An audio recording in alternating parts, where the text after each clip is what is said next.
Lomzabalazo la waqalwa mandla awethu mandla awethu long live Samwu, long live Kosathu, long live viva Samwu, viva qina Samwu, qina unite Kosathu, unite Kosathu, unite. Thank you very much, Program Director. Let me start by greeting the leadership of Kosathu that is part of us. I see the GS is amongst us, the leadership of Samwu. I see the leadership in front here, the entire leadership, the collective. I don't want to start because the Congress was dissolved and something happened. I don't want to get into that space up until IEC comes here and do what they're supposed to do. The leadership of the alliance that might be part of this progressive Congress, Salga, I see there's Salga amongst us. The friends and the guests who are part of this progressive Congress and the delegates of the Congress. I'm not going to take long, leadership and the delegates. I know that the nature of every Congress, from time to time, it's all about engagements, it's all about discussions and making sure that we find solutions on the problems that we are facing as the country in general, but in particular in the municipality spaces that we are working in. Comrades, we are honored to address this gathering of workers and leaders of South African Municipal Workers Union, a giant that continues to play an important role in defending the rights and dignity of municipal workers across the country. Allow me to convey a revolutionary greetings from the Department of Employment and Labor.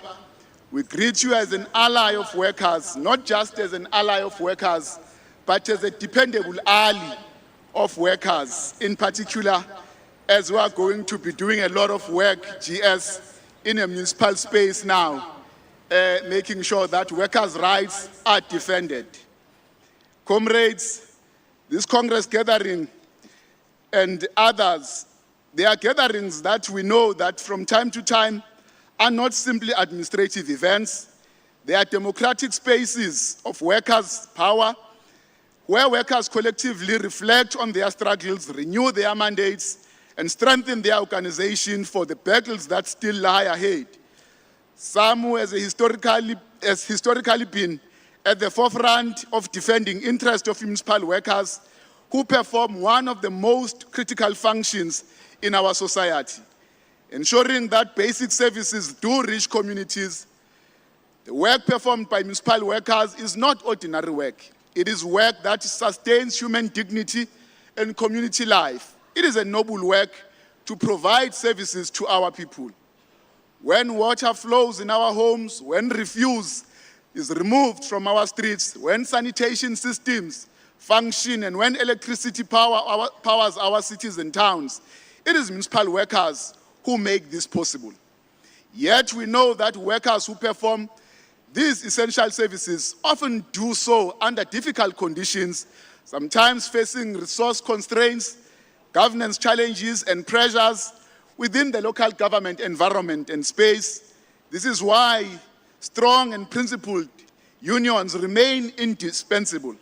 The labor movement in South Africa has always been more than a defender of workplace rights.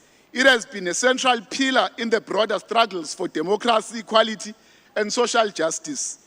Today, our country faces new challenges that requires renewed unity and strategic leadership from our labor movement. As the Department of Employment and Labor, we can say here that we are very much concerned with what we see in the space of organizing in our country. the level of organizing in our country is decreasing every year. And we want to challenge this gathering, want to challenge this Congress to say Samwu must come up with some different strategies and ways and means of how it's going to mobilize and make sure that workers are organized. The level of organizing in our country is currently sitting at around 30%.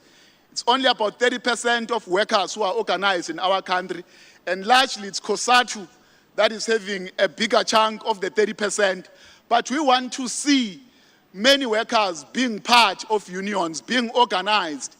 It augurs well for us as the department when workers are organized, because in any workplace where workers are organized, you find that the level of exploitation, the level of non-compliance is very low, because unions also work very well with us. In fact, they're our partners. Organized labor, everyone who's a part of organized labor, you must know that you are our partner, because the work that is done by organized labor is exactly the work that we do. So we have this shared responsibility and a common responsibility that we must all of us take. That's why I want to really plead with this Congress to make sure that Samwu coming out of this Congress is able to grow. We want to see Samwu growing in a municipal space. We want to see Samwu doing the most in a municipal space, because this is a progressive union. Samwu is not just any other union, but it's a progressive union that we believe if it continues to grow, it continues to stabilize, it continues to unite, it will have a factor in the municipal space, which all of us, we know that space has a lot of challenges, and I know it will impact in COSATU as well, which we want to see growing, because this COSATU is very important. Its growth is important for all workers in South Africa, but we know that the rights that workers enjoy today were fought for. Largely, COSATU was at the center of fighting for those rights, and we can't afford to see any affiliate of COSATU or COSATU itself not growing. We want to see these unions, want to see this federation growing. So we want to say to leadership, part of your resolutions must be focusing on how you grow Samwu, how you make sure that you bring all workers at a municipal space under one umbrella, which is Samwu and nothing else. Unemployment remains one of the greatest threats to the dignity of our people, particularly our youth. Economic inequality continues to divide our society. At the same time, our municipalities must confront issues of governance, capacity and sustainability in order to deliver service effectively. If we don't face these challenges, I can assure you that the municipal space will continue to decline. The challenges that we face today will continue to face us. These realities call for renewed cooperation between government, organized labor, and other societal partners. The Department of Employment and Labor remains committed to working with organized labor to strengthen labor protections, improve compliance with our labor laws, expand employment opportunities, and build a labor market that promotes fairness and dignity for all workers in South Africa. As you gather in this Congress to reflect on your journey and chart the path forward, we trust that your deliberations will strengthen the unity of workers and reinforce the important role that Samwu continues to play in advancing the interest of municipal workers and the communities they serve. Must say that quite a number of unions are facing challenges in this country. Quite a number of unions are facing challenges in this country. Most of these challenges are internal. Most of these challenges are self-made. The infliction that we see within these unions, it's self-made, and we want to plead with Samwu to guard against any tendency, anything that might come in or creep in to divide Samwu, but also to make sure that Samwu remains united, because the unity of Samwu is the strength of Samwu. If Samwu remains united, then you'll know that you'll have a growing Samwu, and one day we know that we'll have a Samwu that has taken every worker in the municipal space under its umbrella. So please be jealous of your union, guard against any tendency that might come in and divide the union, divide workers, But I also want to challenge the leadership of Samwu and the delegates in this Congress that make sure that for you to grow, focus at the lower level, at the local level, where you have shop stewards. Your shop stewards as unions are the reflection of the union. The mirror of the union is the shop steward. How the shop steward behave at a local level, it's how workers will see the union. It's what will attract workers to join the union. So if the union is having stronger shop steward, that union will grow, that union will be stronger. So I want to plead with Samwu as well to make sure that its union, its shop stewards are stronger shop stewards, and they give the image of Samwu, a Samwu that is working, a Samwu that is focusing on workers, a Samwu that is representing workers every day. Shop stewards must know that every day they go to work to serve the interest of workers, not the interest of the employers. It's very, very important that we focus on such. Those are basics of any union. If we get them correct, this Samwu will grow. It will be, as it is big today, it will be even bigger come the next Congress. And that is the challenge of the delegates who are here, the leadership that is being elected in this Congress. Workers must know that in us, as the Department of Employment and Labor, they have an ally that will stand with them through and through. Workers' rights are our interest. We are the custodians of these rights. We want every worker to be protected and benefit from these rights. Workers must work in a safe environment at all times. Don't compromise when it comes to the issues of safety at your workplace. Workers must never be subjected to work under conditions that are unsafe. No worker must go to work from the morning, leave his or her own family, go to work and come back with a missing limb or dies at a workplace.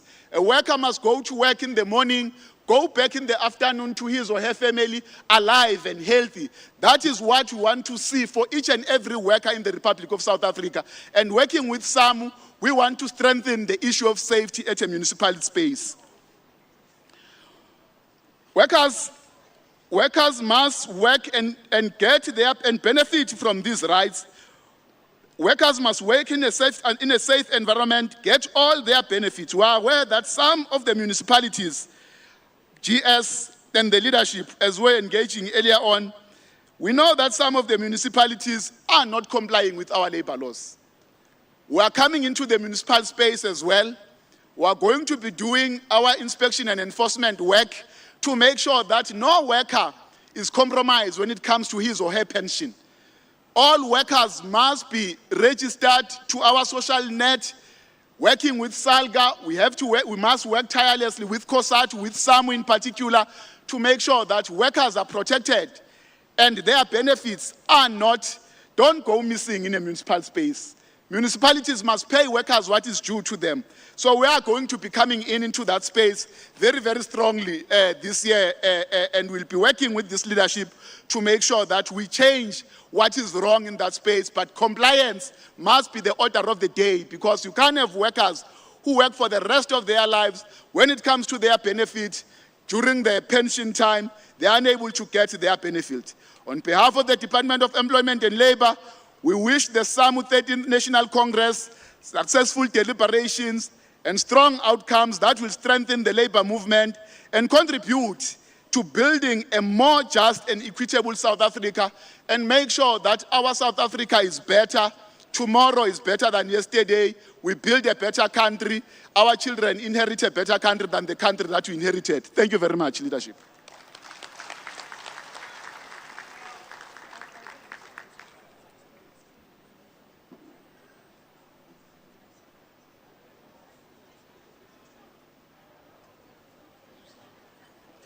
No, thank you very much, Deputy Minister of Labor and Employment. Amandla, away too. Long live Limpopo, long live. Long live Northwest, long live. Yeah, these comrades, they came late, so I did not get a chance to greet them. Now, I'm greeting you, comrades, Chair. So, comrades, we are going to receive the input from Salga. Ngicela comrades siba sukumise with a revolutionary song. USalga eza ngaphambili ezontshela ukuthi iwage curve uyilungisa nini.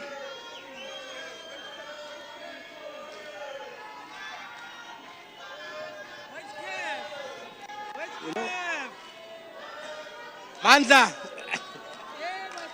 Mandla.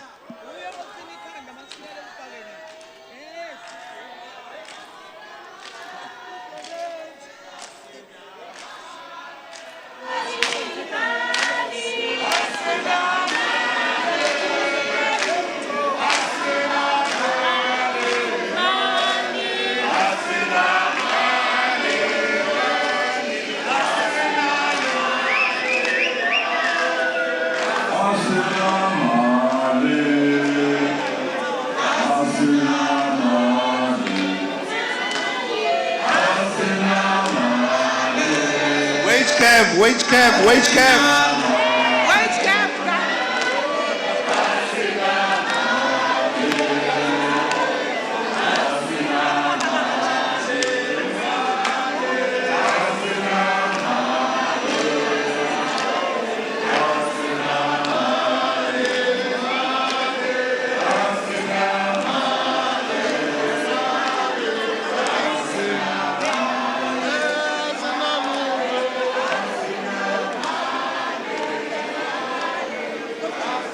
Imali.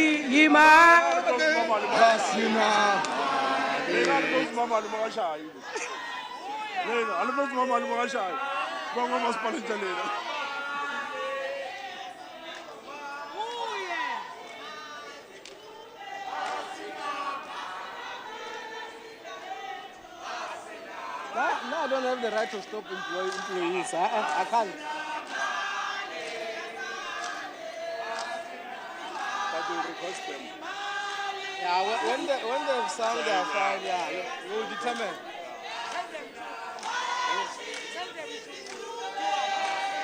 We are giving them space to say, because if we stop them,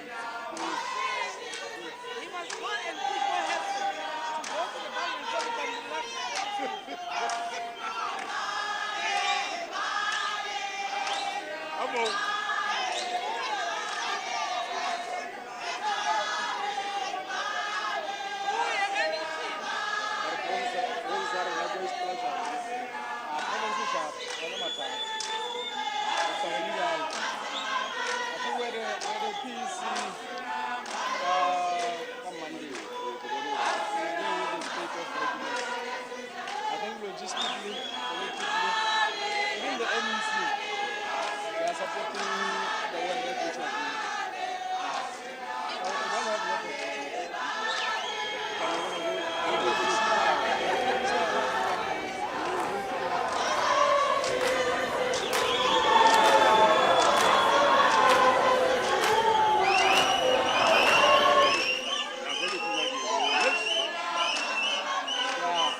oh, that's 5 million.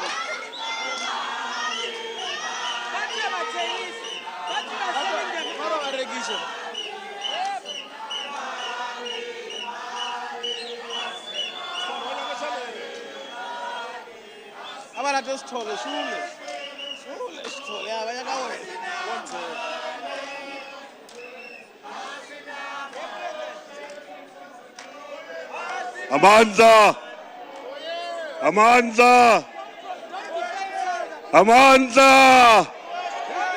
Amandla. Wage cap, Rainyaga, wage cap, Rainyaga.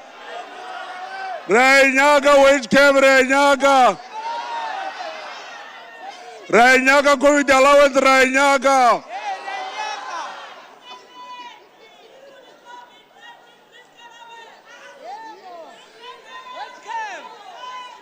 Comrades, I know Rainyaga 5 million yare. We want our 5 million that we went to High Court. We want wage cap to be concluded. We want grading tša dimasepala tša di swana tšeo di be ka mokgwa re di nyakago.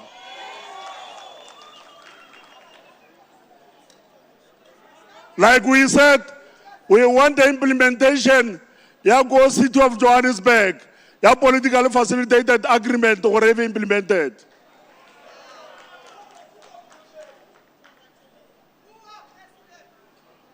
Salga is here, is going to speak to us. He must touch bread and butter issues. He must not come here and speak rhetorically. Comrades, I think they have already indicated that the Comrade Shaib is going to speak to us as a member of Salga NEC, who lead delegation of Salga in the executive committee.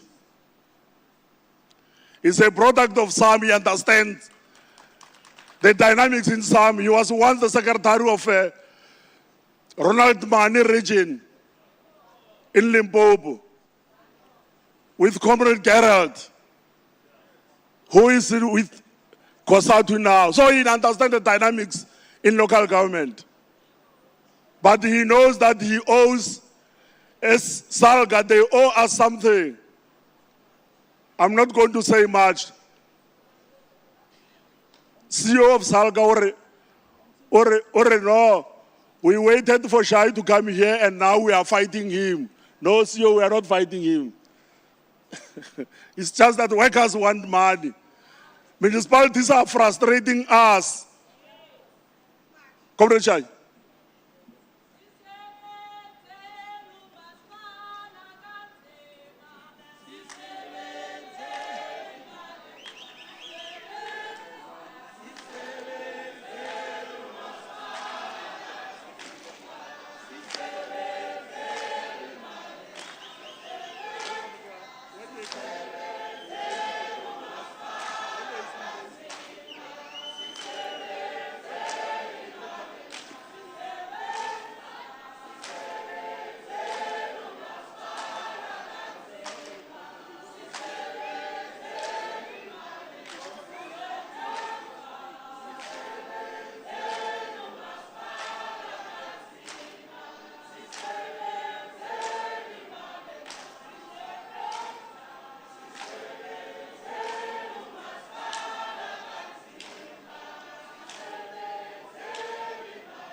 Mandla. Away, 2. Long live the Revolutionary Alliance, long live.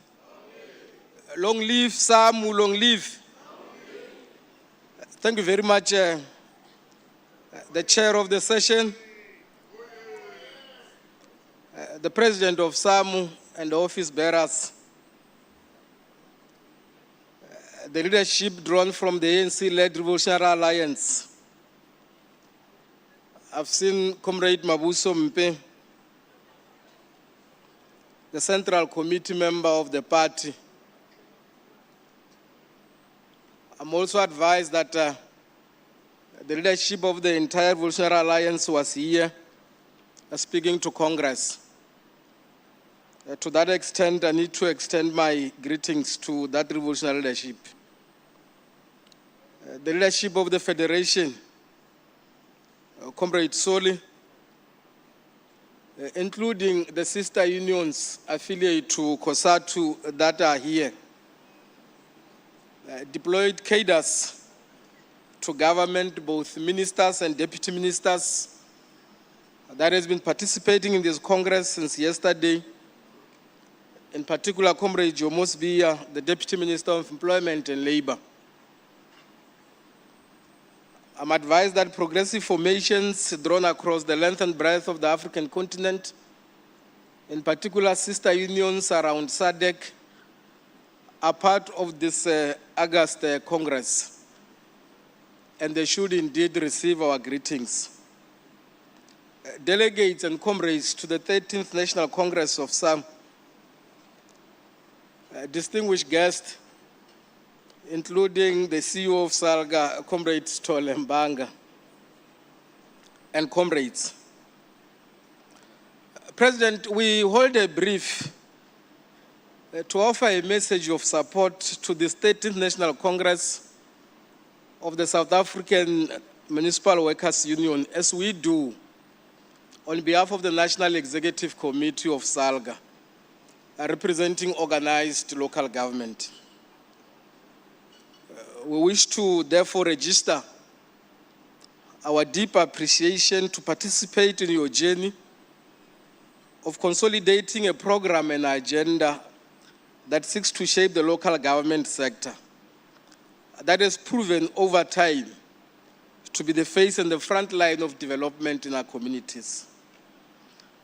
Our conviction, President, is that Congress should fulfill its business, and to that extent, we wish you well as you traverse day 2 towards the logical conclusion of the 13th National Congress of Samwu, including in advance congratulating the leadership to be elected. And we wish to say to the record, President, that we have worked better with some leadership as a majority union in the sector, and we should take forward such spirit with the new leadership. Building and improving relations going forward becomes central to the necessary breakthroughs that parties really need as we anticipate serious and substantive matters to be pursued at the level of bargaining and around labor matters. Therefore, we take seriously, through your indulgence, President, the issues raised as we note and commit to pursue them in our available platforms. I know, President, that yesterday Congress was very serious about issues of municipal grading and job evaluations. I know, President, that the issues of permanent versus temporary employment in the context of the usage of recruitment agency to secure such has been very central. I know, President, the call for reinstatement of workers that have been unfairly dismissed in municipalities. I know for a fact, President, that Congress expressed itself yesterday around Salga owing Samwu court coast in relation to constitutional court judgment. Now, the multi-year salary agreement, which is the product of serious bargaining, to us as Salga has the prospect of sector stability. Therefore, the wisdom from that level should be transported in these areas that we've just emphasized. The wisdom should therefore permeate our resolve to close on sector developmental trajectory. That is why at the level of Salga NEC, the values that are entrenched in our relationship are so deeply appreciated.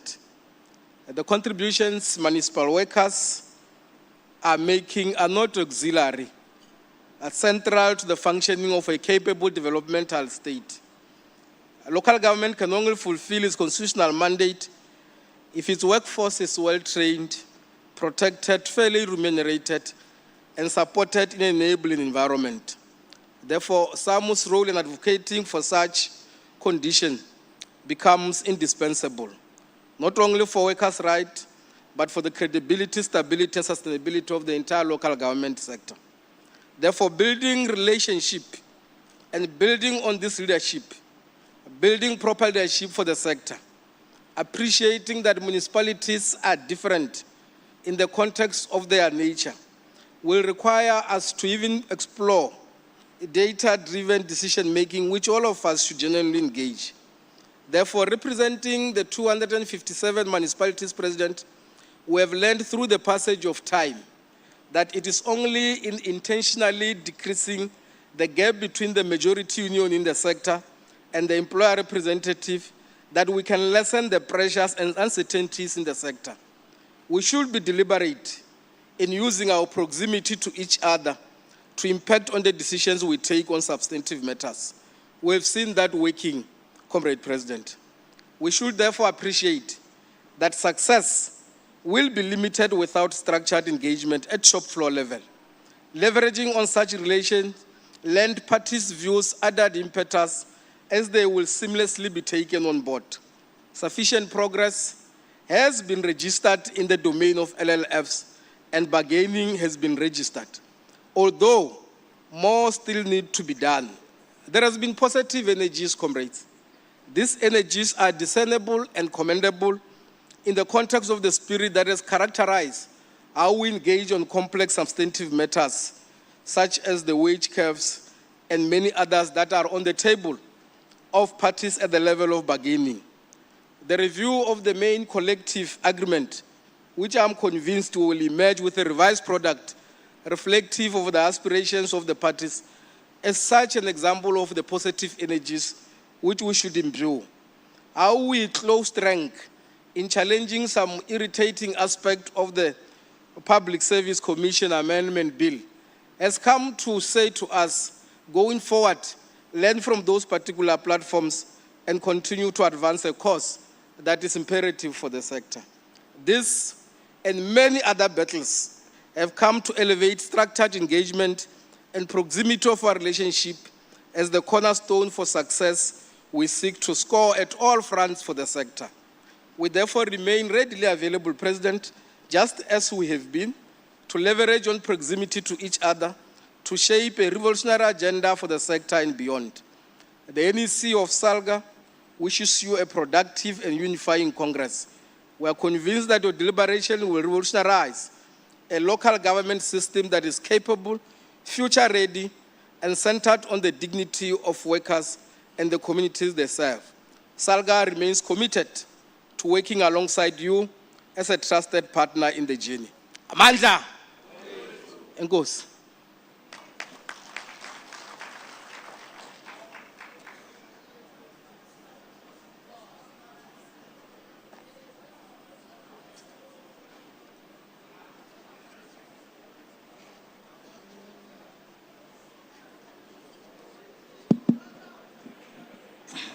Thank you very much, Salga.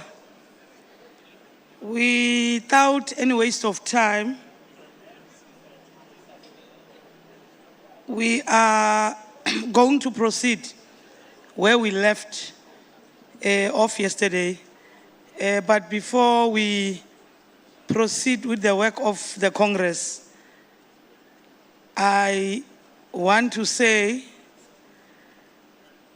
unite, Samwu, Gauteng, Free State, Mpumalanga, unite. Unite, Samwu, Northwest, Limpopo, KZN, unite.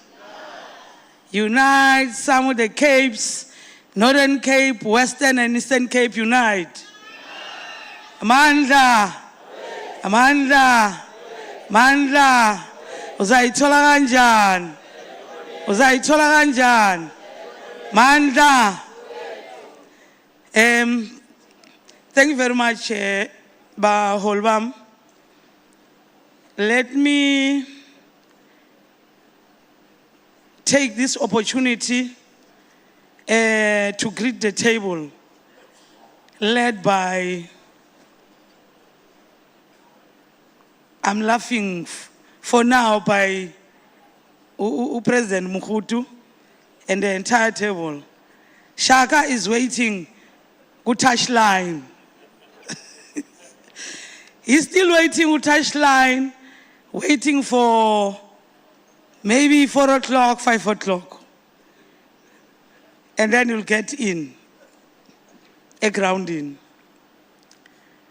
To the delegates, we are here because of you. I want to greet all delegates led by the provincial chairpersons from the 9 various provinces. I want to also greet the leadership of COSATU and the entire alliance partners.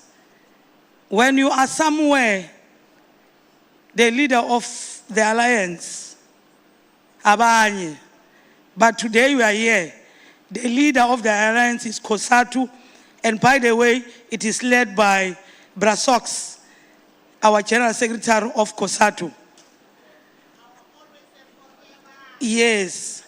I also want to extend my greeting to our former NOBs. You are recognized. Our former first DP and our former second DP. Our international guests, our sister trade unions and federations from the parts of Africa in the main. You are greeted in the name of Samwu. Salga, Sanbingelela, no manje, we are not happy. Siko happy, you must go and correct your wrongdoings. Don't come and pretend here, masquerade as a shop steward, former regional secretary. When you go to the boardroom, the bargaining chamber, you are something else.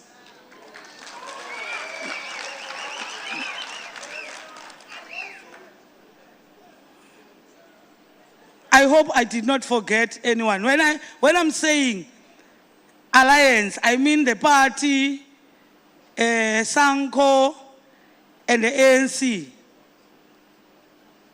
and the executive mayor, because he was here as the executive mayor.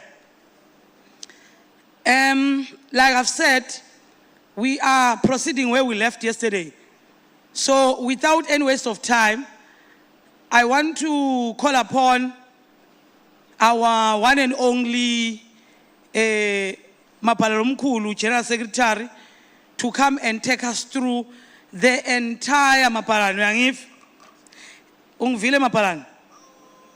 The entire Secretariat report, starting from page 44 to page 232.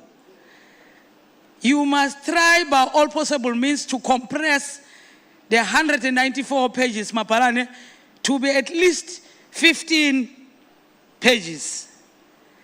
In fact, as the CEC, we are here to present this report before the Congress. Actually, this report was presented on the 5th of March, 2 weeks back, before the CEC, and the CEC was happy about the report. I'm not trying to blackmail you or ambush you, Baholbam. We are here to present before the Congress. Mapalane, over to you. Compress 15 pages. Nyabong.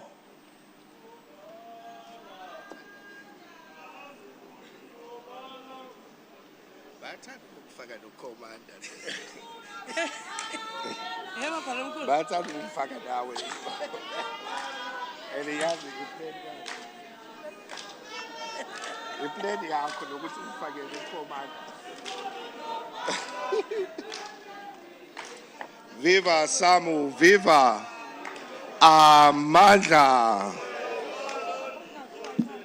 So this GS cannot sing, and Kalapas happened.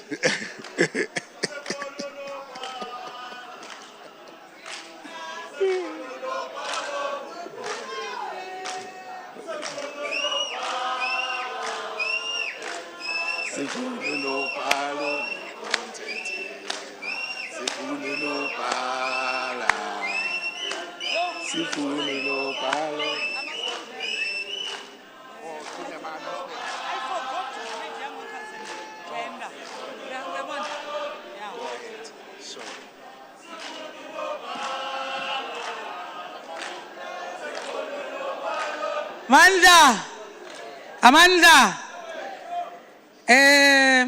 with your indulgence, Bahol, I forgot something very, very important. On behalf of the table, I also want to take this opportunity and greet our young workers' structure and agenda. Otherwise, they're going to raise the board there at the back. And again, I also wish to extend our greetings to our social partners, Metropolitan, Comrades Dumagazi, Old Mutual, Comrade Abraham, Casey, Comrade Kalakala,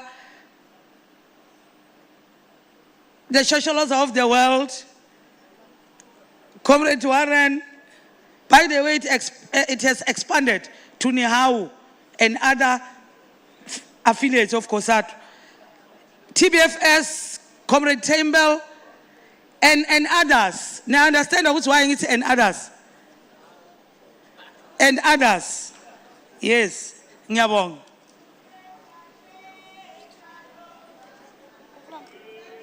Eastern Cape, you are recognized.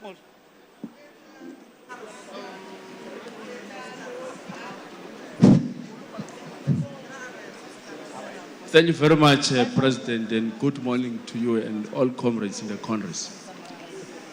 President, we wish to suggest in the Congress, in particular on the report represented by GS, someone have made a statement to say, oh, it was you, Chair, to say that from page 44 to 200 and something pages. So we want to appeal to GS.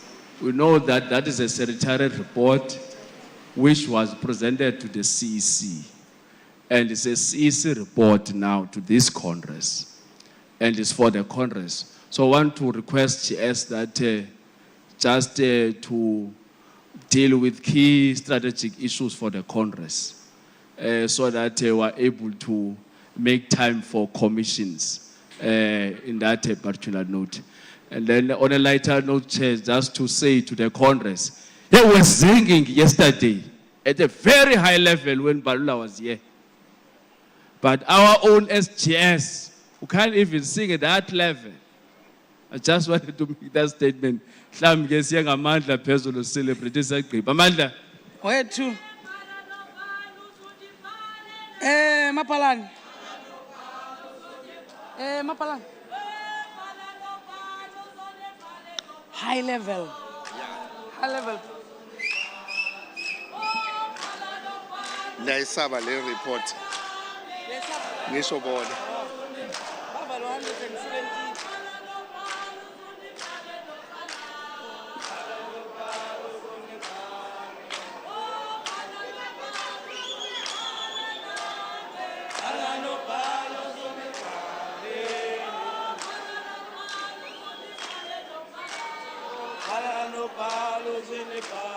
Viva, Samwu, viva!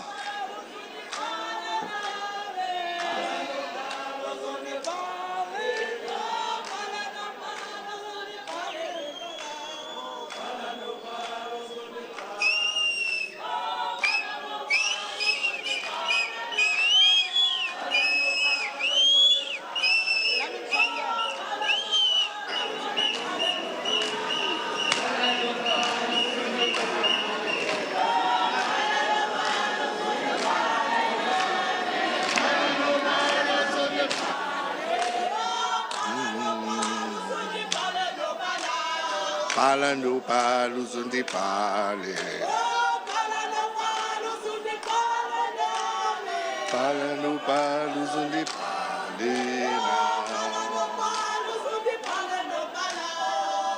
no palo zundi pale. Dula faz.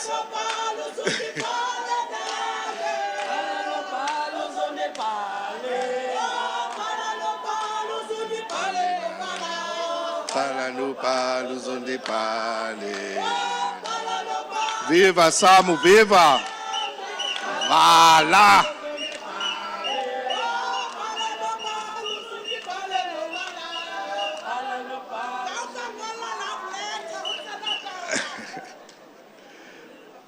So all these ladies are saying, Pala no palo, pali love letter. Anizwanga nina. They were saying it here. Viva Samwu, viva! Mada, Gawe 2. Yeah, comrades, I'm going to present this report of the CEC to the National Congress. We tried to summarize the report. We promise it's not going to take very long. Comrade Tadinyana Ugai. Wabona no khona contest. Hatsu was saying he must wake up in the morning. So, comrades, we are going to present with speed, summarized. You will go through the pages. I believe that some of the comrades may already have read the document. But, comrades, as we present this document, just a few acknowledgements.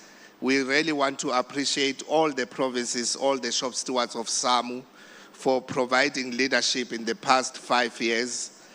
The report is very extensive in terms of the work that we have done in the past 5 years, but the report also calls on a number of resolutions that this Congress needs to take so that we take our struggle forward, we take Samwu forward. But we also want to express our appreciation to the staff of the union, the officers of Samwu, the administrative staff, all the comrades in the head office and in all the provincial offices and the regional offices for the work that they have done. I think in this term, staff has proved that they are valuable in the mission of Samwu. Staff has proved that they remain the backbone of everything that we want to achieve as the trade union. And Amandla, staff of the union, Amandla. Viva Samwu, viva! It's not good enough, comrades. Phambili the staff of the union, phambili. Amandla. Yes, thank you, comrades. Comrades, the Secretariat report to the National Congress of Samwu, this 13th National Congress, is presented against the backdrop of a deepening capitalist crisis marked by austerity measures, declining municipal capacity, and an intensified attack on collective bargaining, and also an attack on worker organization. The period under review has been characterized by widespread instability in local government, persistent salary delays where municipalities are not paying salaries on time. The worst in this past 5 years has been in the Northern Cape, where one of the municipalities did not pay salaries for over 6 months. And Itsobotla, where salaries are paid only 4 times a year to this day. So comrades only receive salary once after 3 months when the equitable share is paid. That is a bad picture of governance of local municipalities or governance of local governance. This period has also been marked by increased outsourcing. And outsourcing has 2 challenges for us. It's the way in which monies are drained from the coffers of municipalities, but also outsourcing poses a threat on the stability of employment in local government. Our workers lose their jobs. Our children, our brothers, our sisters are employed only as EPWP and exploited while they are doing the work of permanent municipal workers. This period is also marked by repression of strikes. It has become very difficult to put up a strike. Employers dismiss, they charge. We are sitting with numbers of shop stewards that have been dismissed for organizing strikes and municipal workers who have also been dismissed. And the employer will always find misconduct during a strike. They will always put up the interdict of the strike so that they end up where our members are arrested and they are also dismissed from work. And this has also been continuing in terms of victimization of shop stewards. And these challenges have been exacerbated by unstable coalition government. We heard the response from the SG of the ANC, but we still say the GNU is Gijima Nangu Satan, because things have become very difficult for us in local government. We are now heading towards local government elections, and the predictions are that it's going to be governments of coalition in many municipalities. And we need to gear ourselves up, make sure that we put on our sneakers, get ready to go on the ground. This year, comrades, as we start this term, we are going into a term in which Samwu is going to turn 40. So next year, we are celebrating or commemorating 40 years of Samwu existing in local government. And comrades, as you see, our theme says towards 4 decades, meaning that we are saying we are going towards another 4 decades beyond this Congress, another 40 decades in defense of workers' interest. It's not going to be business as usual for us, comrades. We are now going into a period where we have to be seen, we have to be militant and defend our rights. Samwu has become, in the past 5 years, we were focusing internally, rebuilding our structures, making sure that shop stewards are elected, making sure that we have the regional congresses, provincial congresses. This is National Congress. After this, comrades, having settled the debts that the union was facing, having settled in terms of the many conflicts that existed even within Samwu, it only means that we have to unite. Our voice must be heard. These things that we were mentioning here before Salga addressed are issues that we need to achieve in the next 12 months. In the next 12 months, the issue of wage curve must be settled in all the municipalities. It's not going to be a matter of individual municipalities fighting on their own. The president and the national office bearers need to lead a national march to correct the anomalies in the municipalities. We must get our wage curve. Samwu has not gone on a national action, comrades, and we must go on a national action. We need a militant union. We must fight. If we don't fight, comrades, no one is going to give it to us for free. Viva Samwu, viva! At the same time, trade union movement generally has been faced with declining density. As much as you will see in the report that Samwu has the highest membership in local government, but generally trade union density has dropped to 30%, meaning that only about 30% of workers are unionized. That poses a serious challenge, comrades, meaning that the employers have an army of workers who are not mobilized, workers who are not represented, and workers who can be exploited unless they are mobilized and join trade unions. We have seen growing casualization. We see an increase in legal and political constraints on the rights to strike.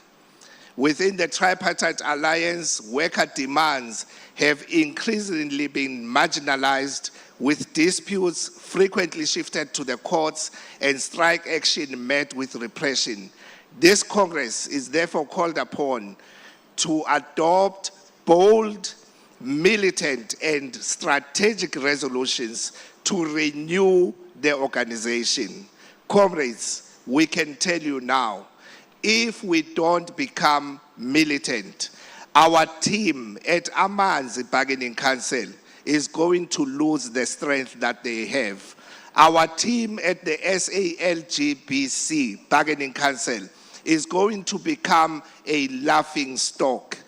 Comrades, we no longer want to go to the negotiation table without our workers on the ground negotiating with the street. Amandla, We would rather pull out of negotiations if we are not going with you. Would rather pull out of negotiations if our members are not aware what we are negotiating. The employer is not listening to us, comrades. They don't want to listen to 8 people on the table of negotiation. They want to hear the voice of 160,000 members of Samwu in the street. Ayikho ke le 5 years esizongena kuyo uma singayenzi in the street, comrades.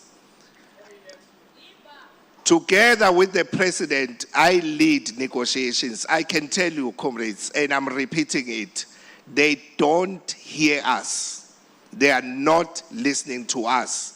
Wage curve is not an impossibility. We can get it, but they are testing our strength, and we need to go, comrades. Viva Samwu, viva! Seyaphela le report. That's the only thing we wanted to say.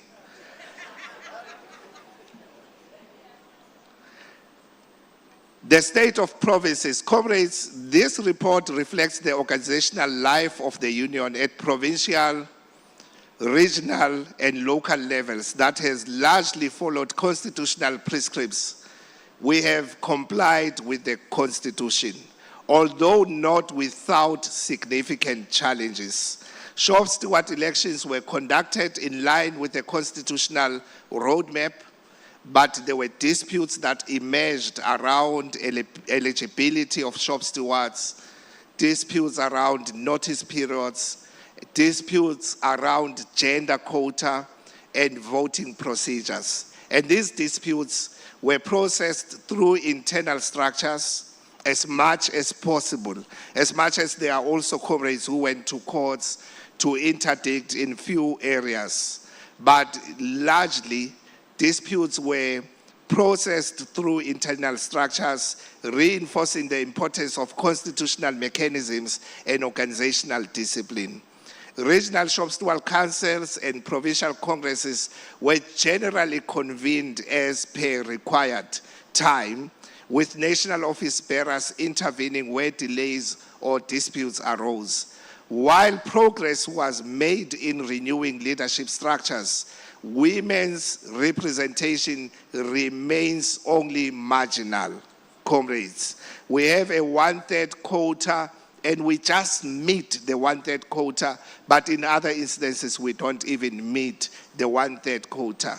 And this highlights for us the need to for formal enforcement and monitoring to ensure genuine transformation and genuine gender transformation in the leadership of Samwu.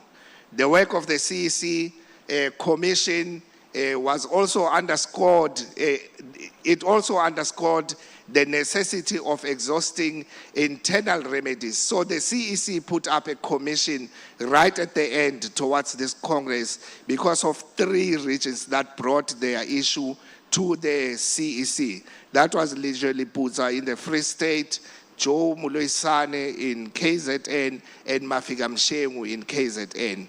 But the CEC Commission outcome emphasizes the importance of following internal remedies within Samwu. But because this matter was raised yesterday, President, maybe we need to touch on it.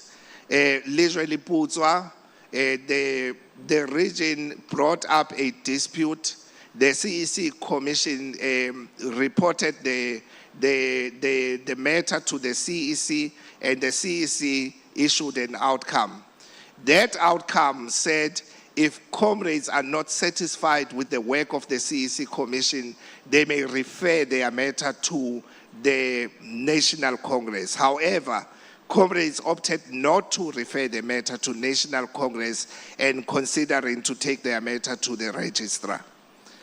Joe Muloisane, similarly, their matter was dealt with by the CEC, and they've also said they are not going to bring their matter to the Congress, and they are opting to take the matter to the registrar.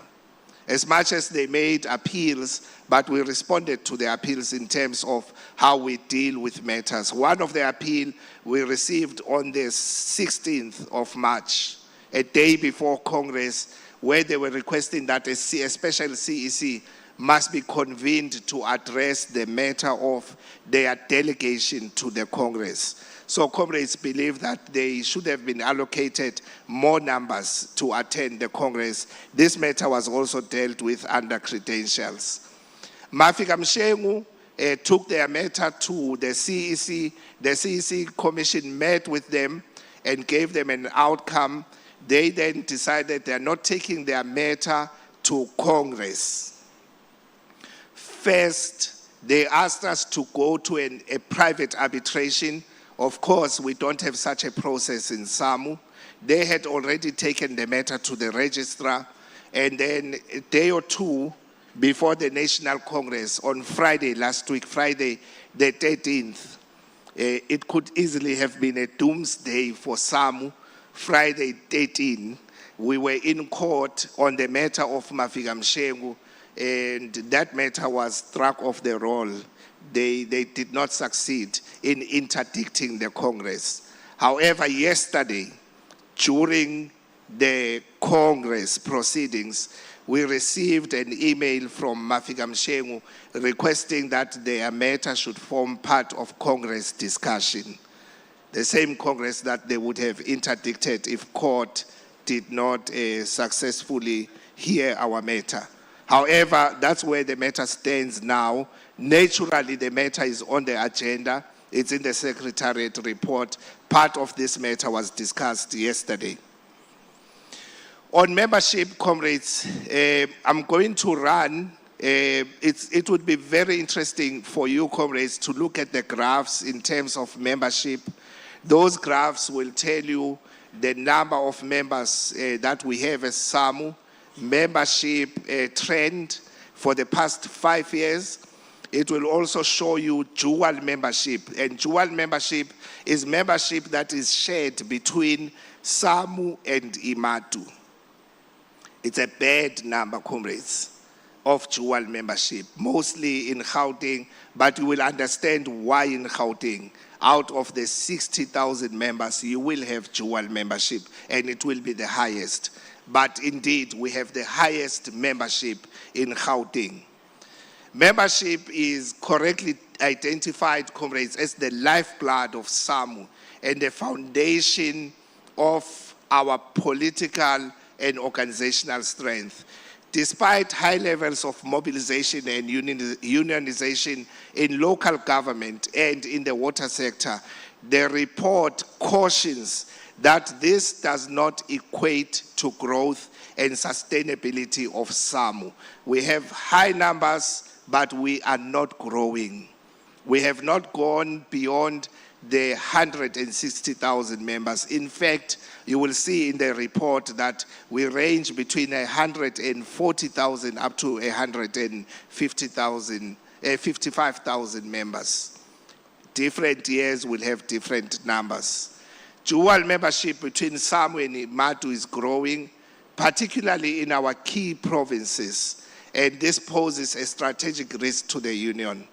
There is also an emergence of new trade unions, Matusa, which is also dying, Temausa, which is also facing its grave, and Meksu, which is a new player in the field, mostly in Gauteng, but based in Ekurhuleni because of the founders of Meksu. But comrades, these unions, we continue to oppose when they apply for recognition. Bargaining Council Constitution still sets a minimum requirement of 15,000 members for any union to be recognized in the sector. And this threshold needs to be reviewed. As Samwu, we have already submitted a new threshold of 20,000. It's gonna be a mountain. However, these unions are registered, these unions operate because they still have a right to represent, as much as they don't have a right to aura. They don't have aura, they can't call meetings, they don't have organizational rights. But in terms of the constitution, they can represent members. It still is a challenge because the work of representing members can be used as a tool to market and to recruit our members from Samwu to join them. So comrades, we need to be alert of the challenge that we are facing. The report also emphasizes the need to prioritize recruitment and retention of members, especially in the context of restructuring, outsourcing, and the Section 197 transfers. The water sector, while showing reasonable levels of organizational growth, requires consolidation. We require improved shop steward density and deeper political education. Overall, the Secretariat report calls for modernized membership systems. We need to strengthen shop steward capacity and ideological clarity to defend and grow the union. The CEC has appointed Casey and Associates for administration of third-party deductions, but also administration of membership of the union. We still have a challenge where most of the municipalities, we cannot invoice because we don't have a system. So instead of us invoicing municipalities for membership subs, municipalities push the money to the union. We don't draw it. So that's why we need a system. And Casey and Associates still struggling to roll out because there is resistance from management. And this Congress needs to take a resolution. Our system is in place through Casey and Associates. It's a membership system that will help us to administer membership, but at the same time to grow the union. We hear also that in some of the pockets of regions, there is also resistance where ROPs want Casey and Associates to take care of them. I will leave it there before they engage membership. Comrades, let's not look for being taken care of where there is no need, so that Samwu can be stabilized. This work now remains with us to make sure that our system is working in all the municipalities. We also call for Salga to direct municipalities, Comrade Shai, to direct municipalities to cooperate with us on Casey and Associates, because municipalities are closing the door, while other trade unions are using their own systems to invoice municipalities. When Samwu does that, municipalities are closing the door. On gender, comrades, gender emancipation is reaffirmed as central pillar of the struggle, inseparable from class struggle and social transformation. While legislative gains have been achieved nationally and internationally, while we have the highlights of persistent implementation gap within workplaces and union structures, there is also a challenge of limited funding towards gender programs. And there is a challenge of inconsistent training towards gender programs. And we need to, in this Congress, look at how do we strengthen our work around gender. Our report calls for stricter enforcement of gender quotas, stricter enforcement of development of women leaders in the union, provision of child care during union activities. Comrades, when we are in a Congress like this, we have mothers, we have fathers here. And where are our children as we are meeting? These are the things that we need to take care of. There are comrades who can't attend congresses because they have to take care of their children. But in a setting like this, we should be having child care facility for shop stewards who are sitting in the Congress. These are the matters that we are calling for. I would have said igama lamakhosikazi. Unfortunately, this is not a women issue, it's a parent issue. So it's both igama lamadoda nelamakhosikazi, because there are fathers here, there are mothers here, and we are talking about children. So, comrades, we also need to strengthen the protection of LGBTQI members in the structures of the union. There should be no rejection. There should be no stigma around LGBTQI members and shop stewards in the union.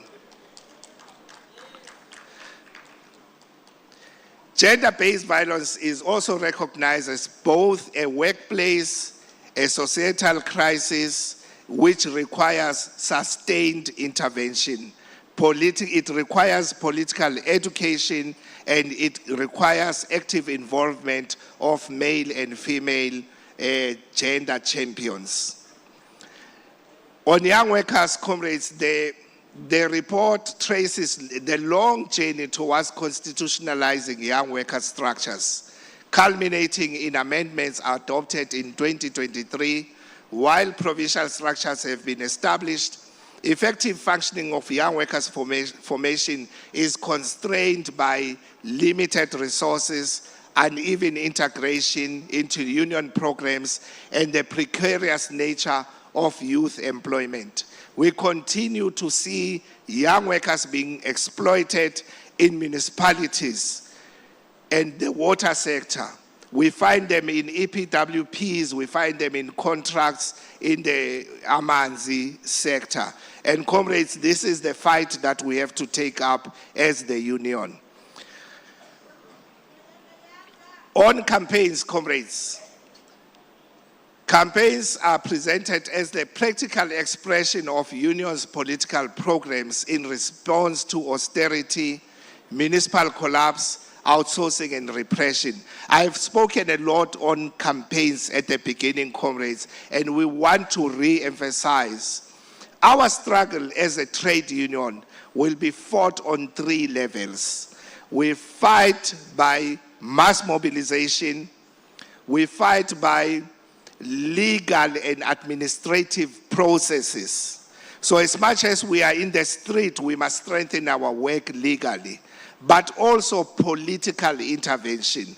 Though political intervention should not compromise our legal work, it should also not compromise our mass mobilization. But comrades, this is how we need to put up our campaigns as a trade union. On health and safety, worker safety and health are treated as fundamental rights. The report outlines progress in legislative reforms, including expanded protections under occupational health and safety laws, while noting persistent implementation failures. High levels of workplace injuries, fatalities, and environmental disasters continue to endanger workers, particularly in municipal services. The deterioration of condition of our union buildings is also highlighted as an issue of health and safety, because that's where we operate, comrades, and our buildings are deteriorating. So we need to pick up our standard and make sure that we balance the work that we do with the health and safety of those who are working in our buildings. On media, comrades, we have identified media as a strategic terrain in our ideological struggle. While Samwu has achieved significant reach on social media, this has not consistently translated into organizational power or narrative control. Capacity constraints continue to weaken our coordination, and past governance failures have limited the effectiveness of communication platforms. Our report advocates for a comprehensive digital and media strategy, professional website redevelopment, structured media training for leaders, restoration of internal publications, and improved system for handling members' queries. So, comrades, through our social media, we also get a lot of queries directly from members. And it means that we have to put up a system where when we receive the queries, we are able to follow through in terms of coordinating with the provinces, coordinating with the regions, and also our legal team to make sure that workers' issues are being attended to. Our work on research also continues, comrades. Our research has continued to support our collective bargaining, to support our policy development and legislative engagement, including our work at NEDLEC, which we do through COSATU, and preservation of our Samwu history and contribution to policy debates underscores the importance of research in strengthening ideological clarity and strategic capacity. Under collective bargaining, comrades, our report highlights major gains in Amanzi. We have had wage increases of 7% in 2024 and 2025. We have had a 7% increase in 2025-26, and earlier in 2019 we had 8% increase. This is the work of Samwu that we have achieved. Bekufanele ukuba siyaqhwaba apha, comrades. So in Amanzi, comrades, there is a lot of improvement in terms of the work. In fact, Amanzi has set a standard even for bargaining council in terms of wage increases and other matters that they have negotiated. Unfortunately, comrades, we have lost WSSA, which we had recruited as Samwu, but these comrades have gone back to Matusa. Matusa has regained ground. It's now a majority union. In fact, Samwu, we have lost our recognition with WSSA. These are the challenges that we were referring to. And WSSA is in KZN, it's in Western Cape, and also in Northwest. So, comrades, we have to do our work to make sure that we win back our members, 96 members that we have lost in the WSSA. Now the most difficult one, comrades. Ifuna ngiphuza amanzi le. Amandi. Ifuna ngiphuze amanzi. Comrades, collective bargaining in local government. We are sitting, comrades, with a 5-year collective agreement. For us, it poses stability in the sector. But yet, at the same time, this decision for a 5-year agreement did not come easily, comrades. We had to protect ourselves from an unknown animal, GS. When we went to negotiations, the country was about to go on elections, and we could already see that things are going to be difficult. And through engagement with the CEC, more especially the NEC, we ended up settling for a 5-year agreement, which is based on CPI and different percentages in different years, over and above the CPI. But comrades, we are never going to do it ever again, because at the same time, a longer collective agreement kills the militancy of the union. As much as we had to make sure that we protect ourselves from the Kijima nangu Satan, because besingamazi lo Satan ukuthi ungakuphi. Sesimbonile ke manje. We are in the 3rd year of the agreement. We are going back to a 1-year, a single-year agreement in future. Because every year, comrades, we must get mandate from our members. Every year, we must demand not a percentage, but demand monetary increase. Last 7% for a worker who is a general worker, 7% can be 350 rands. Because 7% of 10,000 rands will be, I mean, even if it's, let's work on 10%. 10% of 10,000 rands will be 1,000. But you still have tax that's gonna take your money. And comrades, if you give everyone 2,000 rands increase, those who are on higher levels in terms of salaries get a smaller percentage. In some instances, it may even be a 0.5%. But for a worker at our level, you get an increase which is closer to a 20%. So comrades, we are not going to stop. We are not relenting. This is supposed to be a new Samwu, militant. Funeka sivinjwe ngapha nangapha every year fighting for our increase. Amanzi Bargaining Council gives higher increase because it's always a single year agreement. We end up settling for much less because of a long-term agreement. However, comrades, besides wages, at the Bargaining Council, we have also been dealing with the wage curve. We have in the report given a whole history of wage curve. Comrades, wage curve was supposed to deal with outing ngibeke kahle ngesisuthu nangesizulu. Ka wage curve, comrades, ntwe ne re batla ke hore basebeletsi ba masepala di salary tsa bona di skebe tsa siana haholo. Re sebeletsa masepala o le mong.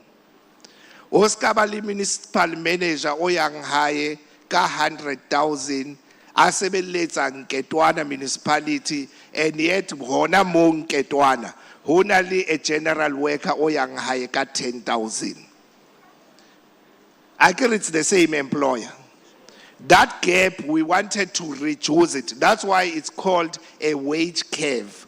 We wanted to reduce the gap between workers of the same employer. But uma sikwenza lokho, comrades, kwaqhamuka indaba yokuthi abalingani labo masipala, abanye ama metro, amanye ama district municipality, amanye ama local municipalities. Yilapho kungena khona lento okuthiwa i-categorization yabo masipala. Yangena ke i-categorization. Eqaleni kwavunyelwana ngama category awu6. Kwahamba kwaba ama category awu8. Manje sesihleli nama category awu10. Into esingayazi. Bonke womasipala, bonke bathola imali from treasury, bonke benza umsebenzi ofanayo. Kodwa kuthiwa mina angivume ukuthi owami mncane. But umsebenzi engwenzayo noma metro municipality or local municipality, uma usebenza waste and refuse removal, wenza umsebenzi ofanayo nowaloya. Manje yingani kuthiwa mina angivume ukuthi owami umasipala mncane ngecategory. Iphindi ibe yimbi kakhulu lento uma sesikhuluma ngama category kwabo masipala. Akusafani. Ama councillors nawo municipal manager babe u grade 7. Abasebenzi babe u category 5. Uma uye emalini eyalaba yiningi, eyalaba yincane. So uma sithi siyayifuna i-wage curve agreement, sifuna uqeda yonke leyo nto. Bonke omasipala imisebenzi eyenziwa abasebenzi bakamasipala ikhokhele ngendlela efanayo. Even nakuma metro ngokwawo awatreatwa ngendlela efanayo. Amanye ama metro ama results athi category 10 angabikho u category 9. Kwehlelwe ku category 8, category 7. Akekho u9. Yingakho ke lapha yana ebargaining council uma sigcina sithe ayichithwe yonke lento yokuthi ikhokta inama grade wayo, thina abasebenzi sinama grade wethu sifuna igrading efanayo. Number 2, asiwafuni lama grade awu10, sifuna ama-grade are less than 10 because uma wahlukanisa eba maningi kugcina manje sekusengwe kwasengwa imali efanele ize kulo msebenzi kamasipala. Akere ya utlwahala Basotho ba yeso. Ha re itlwelle ntho ya wage curve ntate Shai. Ka hore wena o kila ba ka mo ho rona se re roma wena he hore o ba tsebise o ka ntate Mbanga o tsamaile ntate so le nna ne ke tlo tsamaya ha se re tla o tsena o ba tsebise hore ha re batle di grade tse 10 re batla tse 8 as municipal workers and re batla agreement ena e kwalwe ke tlo isia hona mo. Then the next one, comrades, is COVID-19. Comrades, this one is a sore point for Samwu. When COVID-19 started, comrades, Samwu was the first union that called a meeting of the bargaining council. That meeting was spearheaded by Comrade Kwena Ramutlo, the late. He went to that meeting and said, if municipal workers are going to work during the lockdown, how are they going to be compensated for the risk? That's how this issue came about. At that time, we called a special NEC, and special NEC said, go and demand 1,500 rands for all municipal workers. But the lockdown continued. We upped our demand to 3,000 rands. You know what is happening now in Salga? I mean, at the bargaining council. Salga says, let us stop negotiating around this danger allowance. We don't call it danger allowance there. We call it compensatory framework for the compensation of workers who have worked during COVID-19. Comrades, Salga says, we want to consult the minister before we continue with negotiation. Consult the minister on a matter that started in 2020. Only consult in 2026. Comrades, alikho iqiniso kuleyo nto. Number 2, that's why, comrades, we will never win if we don't go to the streets. We will never win. Number 2, Salga says, we will only pay workers who are essential service workers. Comrades, during COVID-19, how many municipal workers were called back to work during the lockdown? At the end of the day, all municipal workers were working during the lockdown, not essential service workers. Municipalities continued to collect revenue. Those comrades who are working at the call center, who are working at the customer or the reception, they were at work. Salga says they are not essential, they must not be paid. That's why we have not yet signed that agreement. Ngeke sayithola comrades sihleli phansi. We must go to the street. Viva Samwu. Vuga Samwu, vuga. Vuga Samwu, vuga. Phansi ngeSalga phansi. Phansi ngeSalga phansi. Phambili ngabalungelo abasebenzi phambili. Amandla. Gawe 2. The other thing we are negotiating, comrade, is a housing allowance. We are busy with that agreement. We don't want, comrades, a housing subsidy. We don't want what do they call that thing? Besides housing allowance, they have another name that they use. Comrades, homeowners allowance. What we are demanding is for every municipal worker to receive an allowance so that they provide for themselves a place of abode. If you want to go and rent with that money, you go and rent. If you want to go and build with the money, you build. If you want to go and buy land, you buy land. No need for a bank bond. That's what we are demanding. This negotiation has now come to where we have also introduced the scheme that is now currently led by Mafori Housing Loans. Mafori Housing Loans says we can give a municipal worker a certain loan. The municipality must subsidize that loan. But with this, we also make an application, assist the member to apply for a first-time homeowners. It's your money that's sitting with the government. If you've never had a housing bond, as a first-time homeowner, you can get up to 160,000 rands. And we want the bargaining council to conclude an agreement where that 160,000 rands is not a loan, it's your money. But we want to have an allowance over and above that amount. Viva Samwu, viva! Comrades, I will not touch on the MCA, it's still ongoing. Retirement fund has gone to court, comrades.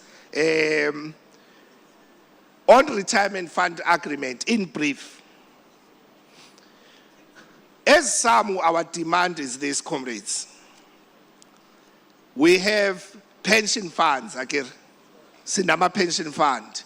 The challenge that we have is that the law does not allow you to transfer from one pension fund to another. They say it's because of Section 13 of the Pension Funds Act. We are fighting that section.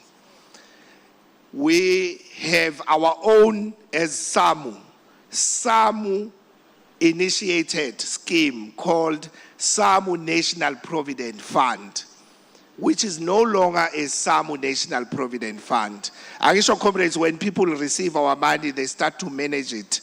They believe it's their own money. And we have a lot of members who are saying, we want out of the Samwu National Provident Fund because of how they are treating our funds. They've taken our money to Namibia, they've given our money to Bushiri, they've given our money to different people, and they say that is investing. And monies have been lost without accounting. Comrades, all these matters are in court. But now municipal workers are saying, I must be able to move from one pension fund to another. Some of the pension funds are dying. That's another challenge. In some of the provinces, you have 21 different pension funds. Some of those pension funds have 13 members only. What's going to happen to your money? Out of the 13 members, 7 of them are board members who claim from the money of the 13 members. And they are not allowed to, workers are not allowed to leave that pension fund and join a pension fund where their money will be secured. On the verge of concluding that agreement, SNPF, MGPF took us to court. They've now been joined by other pension funds, and they stopped that agreement. We appealed, it's now at the SCA, that matter, and we are still waiting for a new court date because we lost the matter at the Constitutional Court. But comrades, at the SCA, we have now appealed. We lost at the SCA, we have now appealed to the Constitutional Court. But the loss was not 100% loss, because there was a majority of the judges and a minority who agreed with us. So, comrades, meaning that our matter has substance. We must have a right of association. You must be able to choose your own pension fund, and you must be able to change your mind when there's a need to go to another pension fund. So capitalism is like that, comrades. You are bound forever, right? So that is it on the SALGPC. On legal, comrades, just on the recommendations, because our legal work has gone very well with the appointment of the legal officers, As much as our legal officers are currently appointed on a contract basis, Comrade Stephanie Osai, Comrade Rabelani, currently appointed on a temporary basis. But comrades, with the work that has been done, with the contribution of provinces, we have been able to cap the utilization of lawyers and also cap the cost of using lawyers in SAMU. But comrades, the amounts are still very bad. Legal is costing us over 30% of our collection of subs on a monthly basis. Over 30% goes to lawyers. It's an indication of how much the attack is on municipal workers. But at the same time, it's a call for us to establish our own legal unit within SAMU. Comrades, this Congress must come out with that resolution where we appoint lawyers internally in SAMU who will handle matters across provinces. If we are successful at GS, even other unions can come and use our legal unit so that it's registered to work even over and above SAMU matters. Because there are other unions who cannot even afford to appoint a legal officer. So this is work that we need to do. We must wake up, otherwise we are going to lose money. Then on education and skills, comrades, just a summarized report is that as much as we have struggled to put up shop steward training, but in November last year we kickstarted with the funding from LG CETA, and we are now at a point where 5 provinces have gone through the shop steward training. After this Congress, we must be able to start the training with the other 4 provinces in terms of the shop stewards. But comrades, we must emphasize the reason why we could not get all the money that we could have accessed from LG CETA is because when we ask comrades to submit copy of ID to sign the form, comrades are reluctant to do that.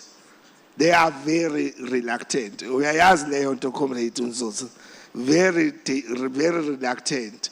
But you know, CETA is a government institution. They will never give you money without those things.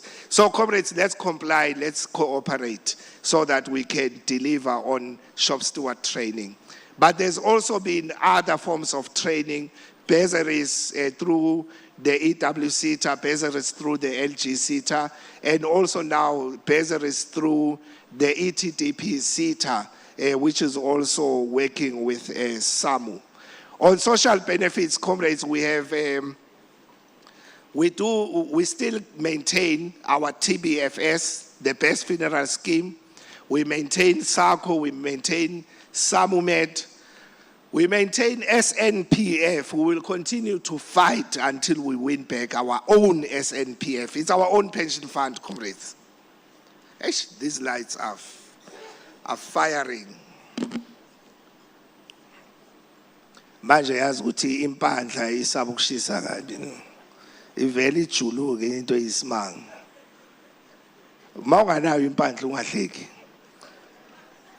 Laba abahlekayo banempandla. Njengo chair wase Eastern Cape. Seyayibona iyashayina pha. Right. Comrades, we continue to maintain our own social benefits. As much as funeral scheme membership has declined from a 60,000 policies to 35,000, that's a serious decline, comrades. It's a serious decline. We need to continue to recruit and make sure that our members take up the best funeral scheme. SACO membership is sitting at a marginal 506, meaning that not even all the shop stewards who are here are in SACO, comrades. We need to push our SACO. SACO will assist us to deal with the issue of loans, because you get your money on a yearly basis that you have saved. SAMUMED also, we have declined. We are now almost just under 30,000 from a 45,000 strong funeral medical scheme, now just under 30,000. However, comrades, our schemes continue to thrive. They are our schemes. They need our support. But also on social benefits, we have now adopted a policy on sponsorship, how sponsors are to be requested. We need to comply with that. We have a policy on regalia, how our t-shirts should look like. We don't want orange, we want the gold, the black, and the red, not pink. We have seen a lot of service providers changing our color to pink or orange. Those are not our colors. But at the same time, our logo is always on the left, the service provider. We still have to win this one, comrades. Service provider logo must not be on the chest. So whenever you work on regalia, service provider logo must not be on the chest. The logo of the service provider or whoever is sponsoring must be on the arm. I can really like this one here today. It's complying with our policy. You see? On the arm, we can have the service provider. On the chest, Samwu logo only. And the logo must be on the left. We saw one of our service providers producing a black and white logo. That's not our color. Ngiyaithanda iBhakaniya, but Samwu is not Bhakaniya. And nikhumbule ukuthi bakhona abanye abontiti king bazolimala uma sigqoka black and white. Angithi comrade? Yeah. Sure. On staff matters, comrades. Well, on staff matters, first of all, comrades, the highlight is that we have established an HR unit. In 2019, we were sitting with a number of challenges in terms of staffing. There were lots of irregular appointments, which have now been regularized. There is no irregular appointment in Samwu currently. Everyone in Samwu who is a staff member has an employment contract. Everyone is there legitimately, comrades. There is no, we no longer have that instance where in the personnel file, all you get is just payslip, copies of payslip only. No ID, no letter of appointment, no contract signed. Those things have now been corrected. When we were doing this work, some of the comrades of the comrades were saying, why are you trying to make Samwu a corporate? It's not being corporate, it's legal compliance, comrades, because we are an employer. So that work has been achieved. We are also, as a union, complying with the regulations in terms of the Department of Labor. Our staff complement in 2020, we were sitting at 129. We are now at 113 in terms of staff complement. But just before this Congress, we dealt with 2 resignations. So we are now at 111. There are some of the changes and compliance issues that we had to implement, including also adjusting in terms of the bonus payment. The 13th check was paid in December. We had to move it away from December to the birth month so that in 1 month, AGS, we want to sell this proposal also to COSATU. Because if everyone gets their bonus in December, you actually pay double the salary in a very difficult month of December. And so we had to negotiate with staff to say bonuses will be paid on your birth month. For example, I'm getting mine after this Congress because my birthday, date of birth, is May. So Vincento, don't call me in May. If you call me, I'm not going to answer. Yeah. So those are the adjustments so that we make sure that the union is not hamstrung. We are also finalizing HR policies in terms of the requirements of the CEC. Comrades, the last part of the report is on, I'm going to leave out our work on international. I think yesterday, even when the president gave his address, and over again, we did mention that Samwu continues to collaborate internationally. The only challenge on international now is our affiliation to PSI, comrades. Samwu is no longer officially affiliating with PSI because we are not paying PSI. But now that we are closing on other debts of the union, we will have to go back and renegotiate our membership of PSI. We continue, comrades, to work with COSATU as an affiliate. As much as our membership has declined, but as Samwu, we remain a union in good standing in COSATU. We take part in all the programs of COSATU. And we support and we appreciate the support also that comes from COSATU, especially on unification of Samwu and leading us in the different programs. Highlight of our term, comrades, has been the work that was done by COSATU after the previous Congress of COSATU, taking up the challenge on amendments to the Municipal Systems Act. That amendment was saying, if you are a municipal worker, once you become a leader in a political party, you can't continue with your employment. We kicked it out, comrades, through the court, and we were assisted. Samwu did not pay for that case.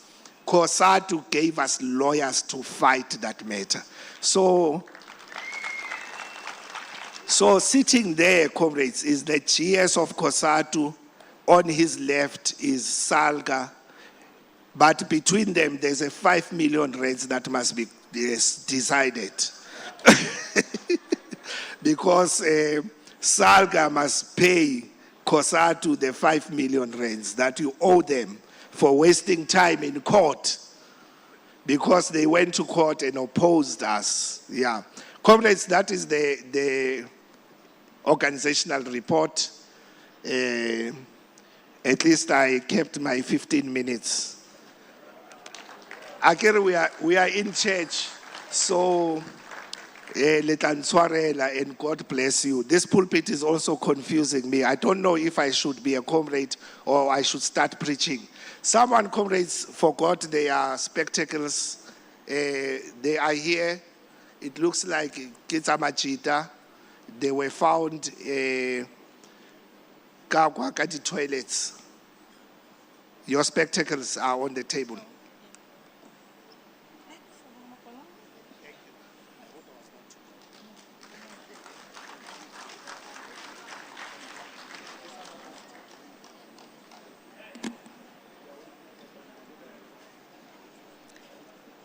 Run, Salga, run. Run, Salga, run. Pansi, Salga, pansi. Thank you very much, Mholwam, Comrade Mapalanom Kuluchigere. Without any waste of time, let me allow provinces to speak to the report as presented by Mapalanom Kuluchigere. Gauteng.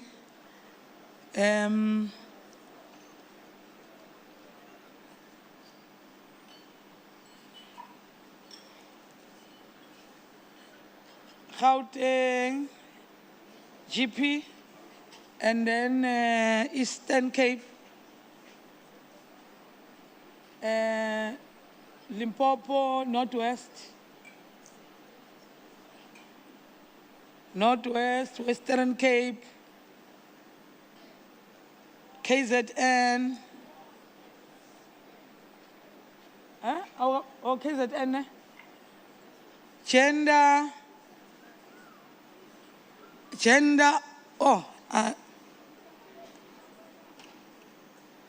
gender, Free State, Mpumalanga,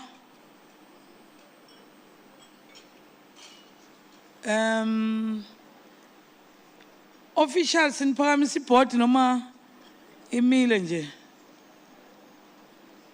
Okay. You are number 1. Mholo wa Gauteng.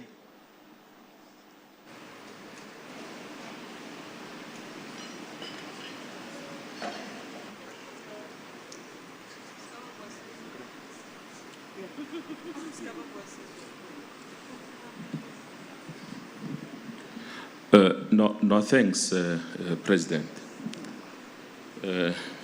I feel like an international guest. You see this proximity here. I'm from Tanzania. No, thanks, man, President. Ngokusthoba ukukhulu. We want to lobby Congress. One, comrades, let's agree that the presentation has been done by the General Secretary. This particular report was presented before the CEC. We have engaged with the report. Provinces have also made submissions on the report. When you look at the program, we should have dealt with the Secretariat report yesterday, President. So we are behind schedule by almost 4 to 5 hours. And one thing, comrades, we also, let's agree that no matter of this Congress must be deferred to the CEC. By so saying, comrades, we want to lobby Congress to say the major, you see, the heavy lifting in terms of discussions of this particular report will be done at commissions.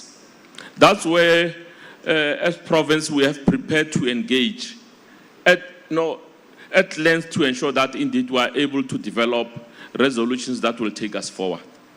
By so saying, we want to propose the following, President, and we request that Free State is next to us, that it agrees with us, President. One, that we move for the adoption of the report. And Free State here second us. And then request other provinces to also agree. And immediately after that, we take the financial report in terms of the program. So that by the time that we go to lunch, President, we are done with almost everything. We spend most of our time at commissions, comrades, because if we don't do that, we will then be expected to defer matters and all those things. So we don't want to appear as men of the match and raising a lot of things. We want to request so that we can then go and discuss. If it is fine with Free State seconding us, President, and the chair is coming. Yeah. In fact, you are right. The report was supposed to be presented yesterday at 15:30. And today, our time was chowed by Salga. Salga and the minister. Eastern Cape.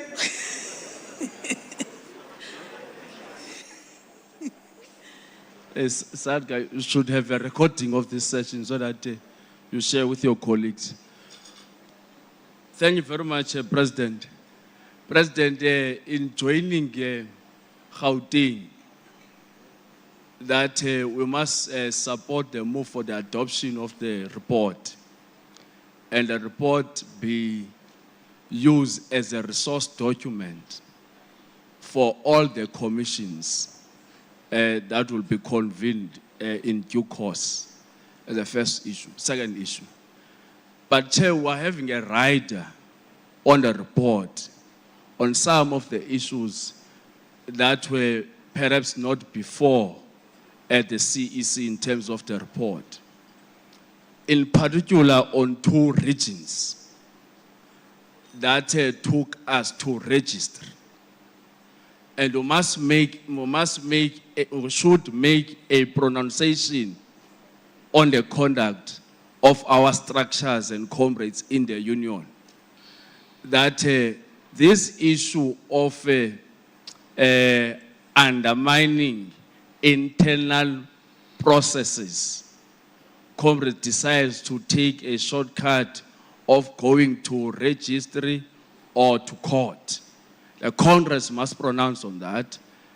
And as a result of that, as a Eastern Cape, we want to sponsor a view to this Congress that that matter of those two regions must be taken to a due process.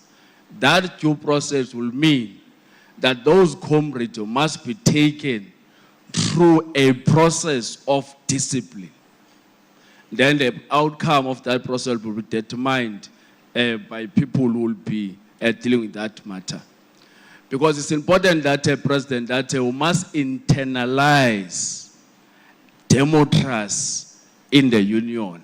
And comrades must respect democracy in the union. In particular, democratic centralism. But democratic centralism will help us as a union in terms of making sure that at least comrades are here in the union to lead. But remember, President, once you fill in a form of an application, someone will receive that application of you, then that person will decide whether to reject or to accept it. And once your application form has been accepted by a reliable structure in terms of the Constitution of the Union, you donate your independence to that of the organization, and in this case is the Constitution of the Union. So it's important that, Chairperson, that the President, that we must make that point very clear, so that when we need to deal with issues of unity, we must deepen unity. Part of deepening unity is to instill organizational discipline. Organizational discipline is based on constitutional matters, on constitutional imperatives. So it's important that we must deal with that particular issue. Hence, Chairperson as Eastern Cape was sponsoring that we must do a due process with regard to that matter. The last point that I want to sponsor to the Congress, President, is an issue that relates to the wage curve and categorization of municipality, which seems to be a problem at a Salga or SLGBC level. The report of the General Secretariat says on behalf of the CEC that we must start a process of militarizing and coordinating our union to fight our struggles. And those struggles will only be won through streets. And therefore, Chair, we want to support the view from that Secretariat report that we must go to streets and demand what is due to us in terms of wage and categorization. And it should be a pronunciation of this Congress, so that while this cycle is here, is able to listen. And I'm saying this thing, Chairperson, on behalf of the Provincial deliberate, so that we understand the situation. And fortunately enough, it's a year of elections, this one. So this is a right time of bargaining. For those who understand bargaining, will understand bargaining. And bargaining will remain as bargaining. Hence, I'm saying that, Chair, we must adopt that approach that must go to streets this year, demanding what is due to us. All these things, COVID-19 and so on, you list all of them. And we're saying that the union must run a media propaganda machinery in terms of making sure that we mobilize and organize all workers in the country that are based or working in the local government, so that by the time we go for a national march, as an indication that should Salga or whoever is responsible, particularly Salga in this case, is unable to address our issues, understand that we'll take a second step, and that step, it should be a national-wide strike in all municipalities in the country. So that's a submission. We wanted to submit those two issues, President, in addition to what Gauteng was suggesting, that the report must be deferred to the Congress. Otherwise, I want to thank Kotsatu for its work in terms of supporting us on the Amendment Systems Act, as well as on ensuring that the unity in the union exists even when times are difficult. Thank you very much, President. Thank you very much, Islalo Salga. Don't feel intimidated. We are warning you. This is a warning. And you are right, Slalo. This is the right time to bargain. Go on the streets, because we are on the eve of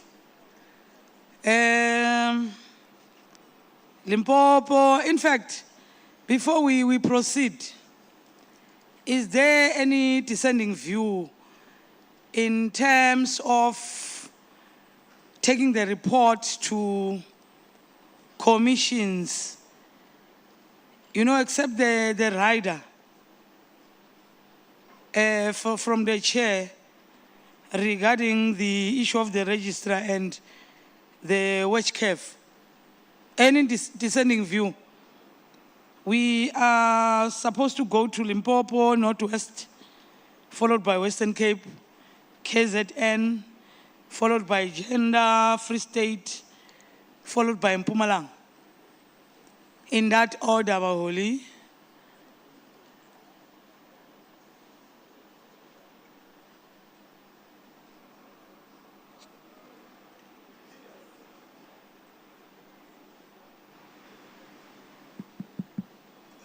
President, thank you very much. Limpopo does not have is not violently opposed to the idea of Gauteng. We also want to support the proposals as made by the Eastern Cape. But our original view, President, was in relation to shop steward elections.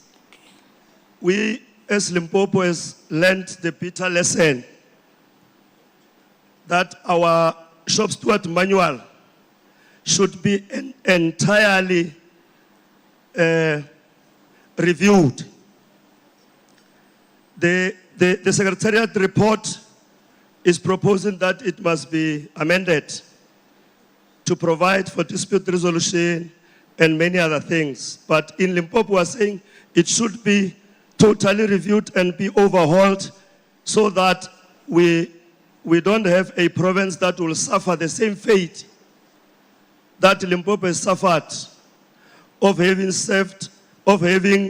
had 16 months without provincial office bearers just because our shop steward elections manual did not provide for speedy resolution of disputes, did not provide for dispute resolution mechanisms, did not provide for dispute resolution structures and powers. So it needs a total overhaul. The other one, President, that we have learned is that our constitution was overhauled, but there was a very fundamental omission. When you look at the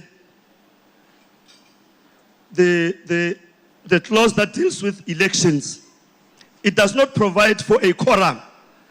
All the structures that get elected have got a clause that dictates a 50% plus. It's only on shop steward elections on the shop floor that there's no quorum, which I believe, as Limpopo, it was a fundamental omission, President. But over and above that, we also want to agree that let's go and deal with all these other matters, particularly as it relates to our national or our proposed national action. It should reflect in our declaration as and when it comes that this is the year of elections, and this, therefore, it should be a year that will also show Salga and everybody else who cares that we can't be taken for granted. Thank you, President. Thank you very much, Mholwam. Northwest.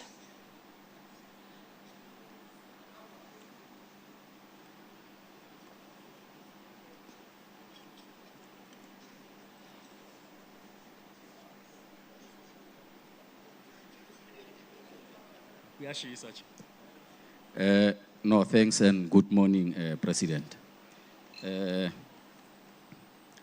One, we wanted to support Gauteng, but we are challenged with what was presented before us as a Congress.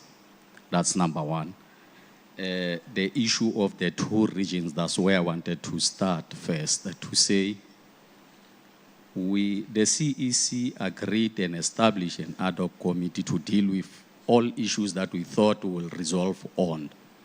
And then if comrades were not happy and feels that they cannot follow the process of the organization, we cannot just brush it on top and leave it as it is, President.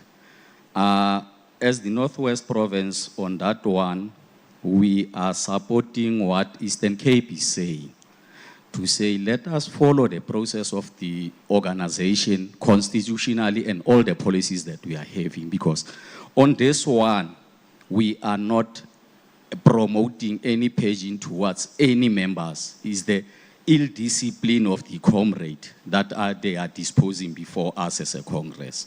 So we are supporting Eastern Cape on that one to say, let the process be followed correctly so that we can deal with these matters. And then we, as the Northwest, we want the Congress to pronounce itself on this. It's a right of each and every member to can go where he or she thinks he can get an assistant. But it cannot be correct that we are promoting this thing from our regions or our locals.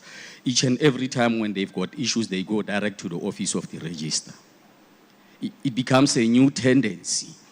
Now, we think Congress needs to pronounce itself on that one.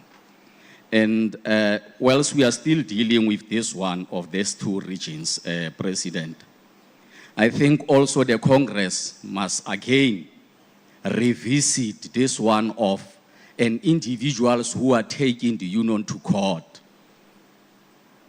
The Congress needs to pronounce itself on that, because we went to a CEC, we did not agree. Now we are in a Congress, we must pronounce ourselves on that one. To say we revisit that resolution or reconfirm the resolution in a Congress to say anyone who's taking the union to court, we follow that resolution, is gone. And secondly, on the social partners, I did not even acknowledge the report, General Secretary. But on the issue of the social partners, we are not supportive on our product as a union. This one of BBF,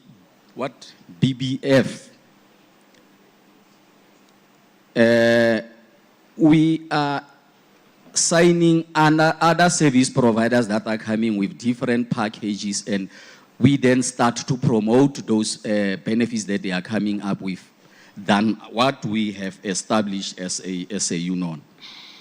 And maybe we need to improve on that. President, on the issue of the staff, we, as the province, want to acknowledge that report, but we are faced with a challenge as a province. We have been raising this issue of the Northwest not having organizers. We are only having 2 organizers in 3 regions that are vast. Now of late, we are only reserved or left with one because the other one is still following the process, the disciplinary process of the organization. We are not disputing that part, but we are saying that we are struggling as a province to deal with issues that are affecting us in that province. The issue of the wage curve in closing. Yes, we agree with the General Secretary that it's high time that the voice of Samwu be heard by Salga and the local government as it is. We have been quiet as Samwu when things are happening. Now, we are pleading to this conference to say, out of this conference, we must go back to our structures and engage, start to prepare our members, because we have developed a new tendency, President, of our members. If we would want them to go to street, they will tell you that, hey, no work, no pay. So we must move away from this thing of no work, no pay, because if you are a municipal worker, staying in the same street with the community members that you are staying with, you will be the only one that is staying in a shack, and other people, they will be having RDPs. So we are not getting anywhere because of the attitude of Salga. In closing, I'm saying that we are ready to go to the street. Mantla.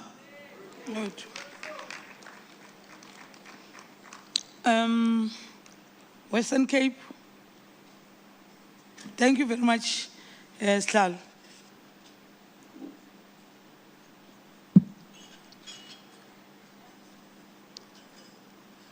President, greetings to the delegation. President, we highlighted few matters that was raised by the report of GS. One, President, we support the motion says we as the union, we must try to have a military approach, internally and externally, President. President, we also supporting the other regions in terms of the issue in KZN.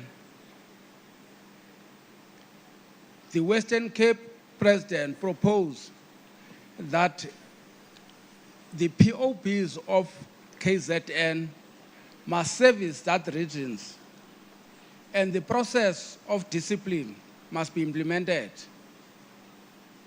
Because, President, if we leave, that anarchy will kill the union. President, in the matter of the staff, we are glad when UGS reporting that the union is in compliance in the Department of Labor. Also on that, President, the Western Cape, President, we are having 2 organizers instead of 9. How do we service members, President, without the organizers? So we need this Congress to pronounce when are we having staff in our provinces, especially organizers, Mongameli, because we will say our membership is low, but we as the union, we're also not assisting.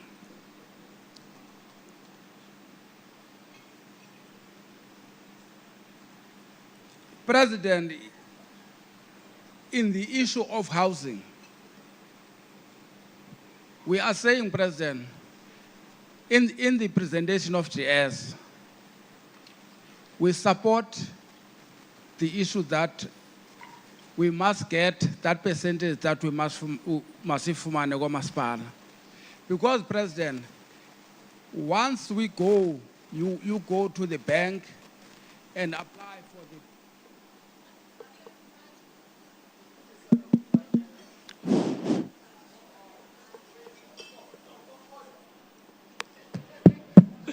yeah.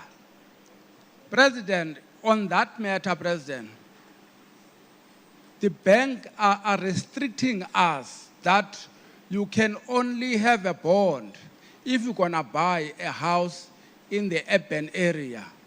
Here, President, we're sitting with Abakaya, who can use that money to build our houses where we live. So we're supporting that, Comrade GS. Lastly, Comrade GS, in terms of the occupational health and safety, we want GS that we must bring back trainings.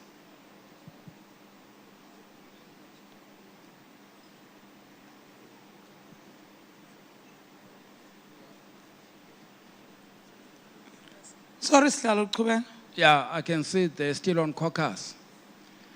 No, We Kuben. say, comrades, let us bring back trainings.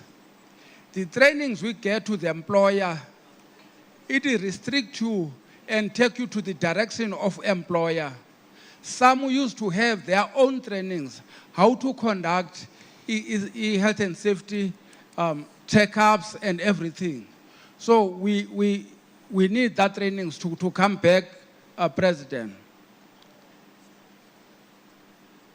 Also, President, in the last few months, we were running like a headless chicken, trying to fill up forms and get IDs for bursaries and other trainings. That thing has vanished.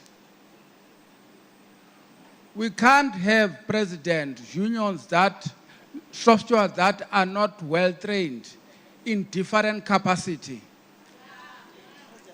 That training, GS you're talking about, is only a crash course that how the software must conduct himself. But we need to develop a software. We are having here now a comrade from Salga, which we claim that is coming through the ranks of Samwu. How are we going to have other deployees in upper level if we can't skill our own softwares? Comrade President, maybe I must sit because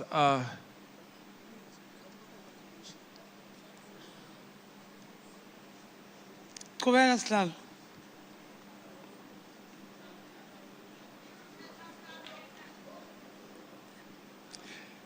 Comrade President, in our province, specific Western Cape, when we have about TBFS, about Samwu, it's not easy that we employ our municipality to sign a stop order. Now the CEC, Comrade President, got UKC, which, President, we need your support to make sure that KC can be sent in this stop deduction so that all our service providers can be accepted through UKC. So that process, Comrade President, must be speedily up. Thank you. Thank you very much, Slalo. Before we go to KZN, Slalo, the initial submission by Gauteng was that the Secretariat report should be taken to commissions for further processing. But it looks like provinces are beginning to engage on the report.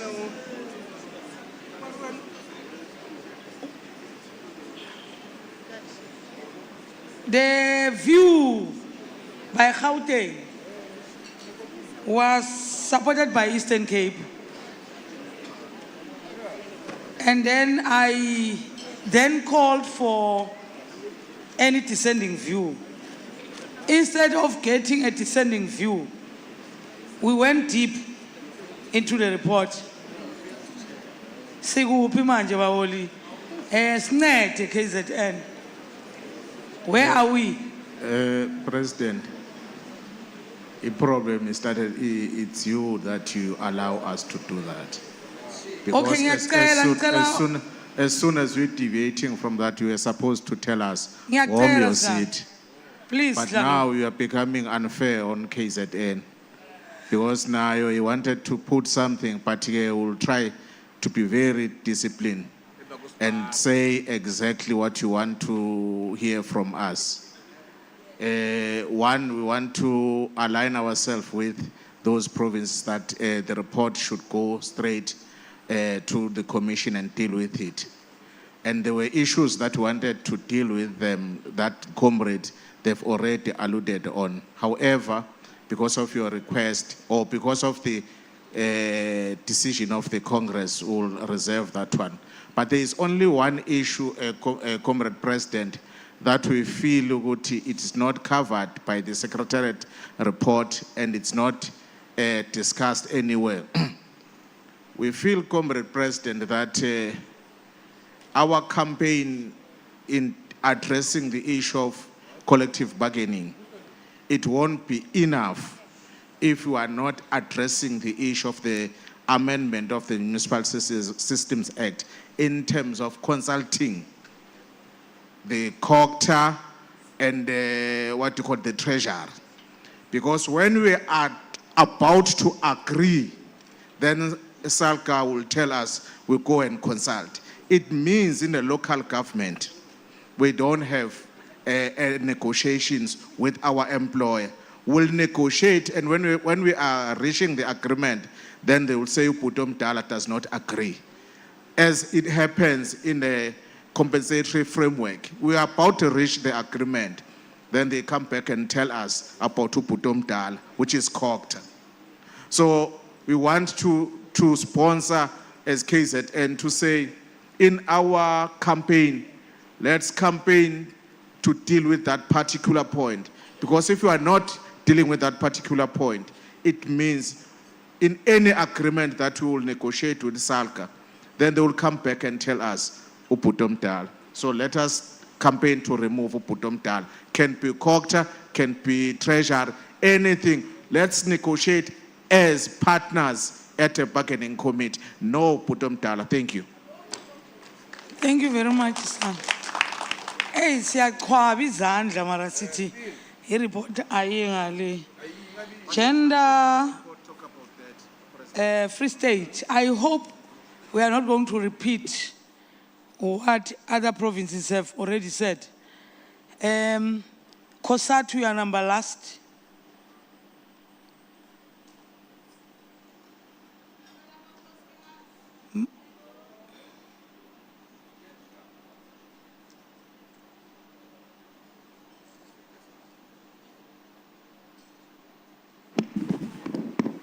What?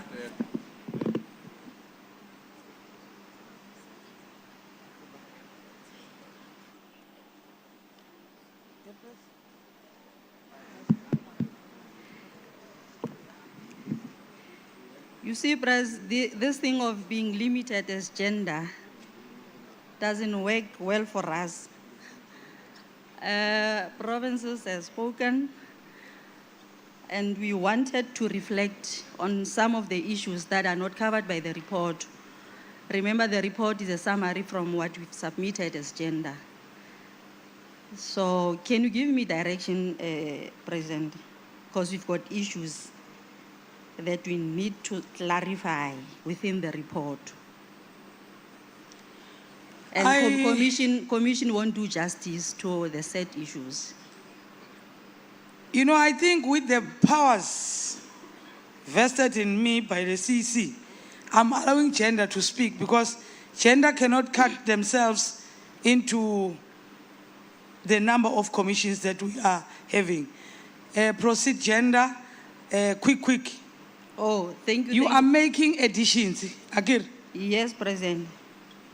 President, in our report, we submitted that there are provinces that managed to carry out the member-driven campaigns.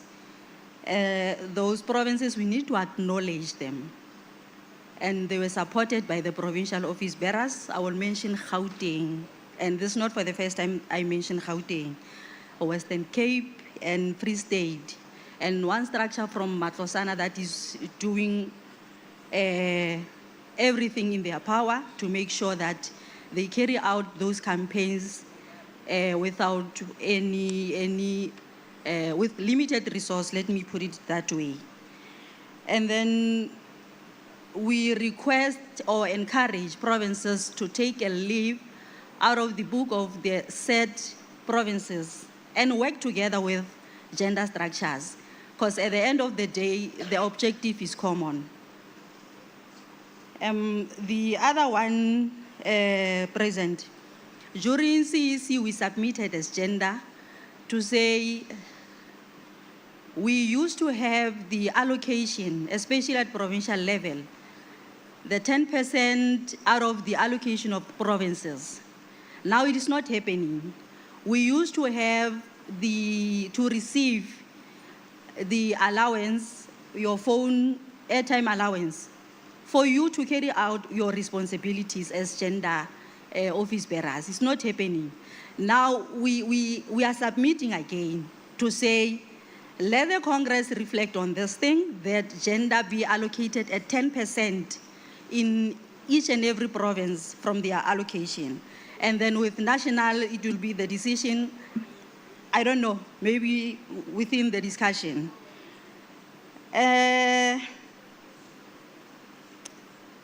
Coming to the last paragraph of the report, President, under gender, there's a concern raised by gender from the provincial, from the Northwest, where it indicates sabotage.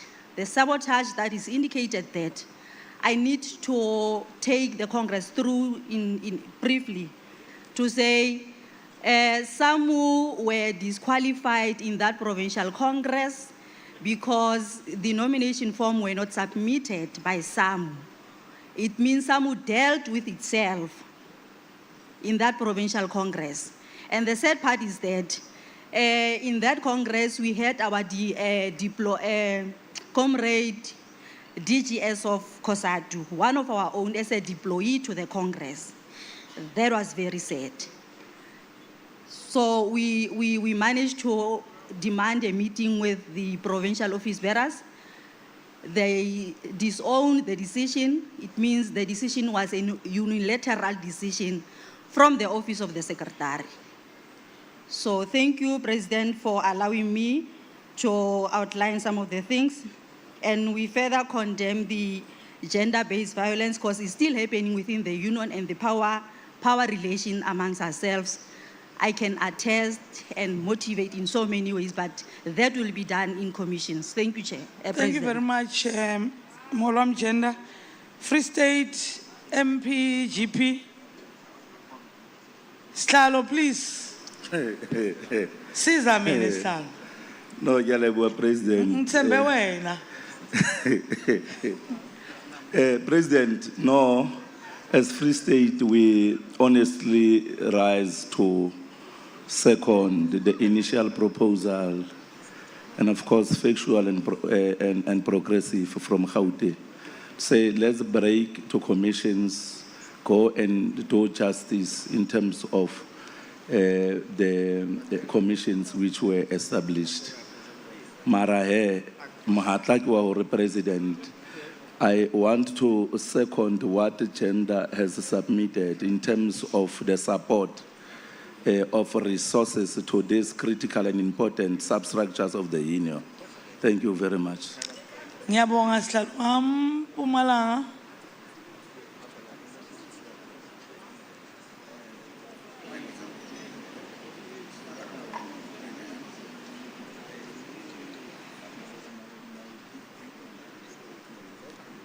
Thank you, President. Without any waste of time, as Mpumalanga, we support the motion by Gauteng and with the riders that were given that every person in the union, every member who takes the union to external institutions without exhausting the internal processes must be taken to a disciplinary process. Lastly, I just want to amplify before Salga. Salga stopped being an English classroom. Because when decisions are taken, you come with new connotations and terminology. Now you remember, now we are talking of compensatory framework. We need COVID allowance. Whether we call it rose or not, we need implementation. You did the same with COVID. We are not an English classroom. How do you feel as Salga being our leaders, oppressing workers? If we need English classroom, we'll then go and register at vets and other institutions. Stop being an English classroom and deliver to the workers. Thank you.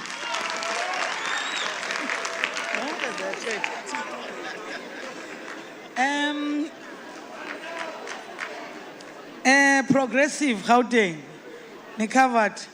Brasox, our one and only.